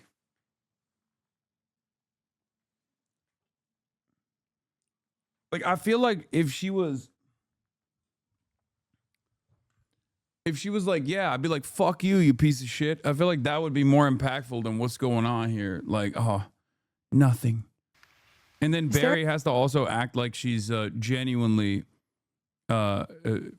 captivated by this conversation that's taking place. They're both phony as fuck. Is there a difference, Erika, between forgiving someone in a religious and spiritual sense, but also wanting justice for them here on earth? No, Oh of my course. God. But we serve a just God. And I rest easy in knowing that he's sovereign, but he's just. And so let the Lord handle that. I want to bring in our final audience question for tonight. I want to turn it over to Joe Lavoie. Hi, thank you. Your faith in this process has been inspiring, and that inspires this question. How are you able to trust God amidst unfair and immense suffering? Against conservative Christians, conservative white Christians in America, experiencing daily struggles, experiencing daily adversity brought about by non-Christians existing in their space. How do you keep believing, Erika? One of my favorite books in the Bible is the book of Job. And what's so powerful about that book is that you read it and you go along and you say, how could bad things happen to good people? But what happens at the end of that book? Guys, you know what's fucking really crazy about what we just watched for the last like 3 hours, even though it's like a 48-minute video? This is on CBS, brother. This is supposed to be their like premier town hall that Barry Weiss was supposed to bring up. This literally is like it's like the Christian network. Like, I feel like this is the type of shit that you would watch clips of after they posted it on like some kind of third-rate Christian broadcasting network. You know what I mean? Slammed in between two devil-looking televangelists. It's so fucking strange. 700 Club ass vibes. Yeah, it's just like down to the way that it's shot, down to like the conversations that are taking place. Like, I don't think this is going to fucking tuning into CBS to be like, wow, I'm overcome with emotion about following my Christian faith. How the fuck? Like, this is strange, man. They're Prager-uifying CBS News. She's a televangelist. That's it. That's all I have to say. Stop. I know. I do not. And don't. God damn it. I knew it was going there. Oh my God. So many fucking Erika Kirk comparisons. We wrestle not with flesh and blood, but principalities and powers.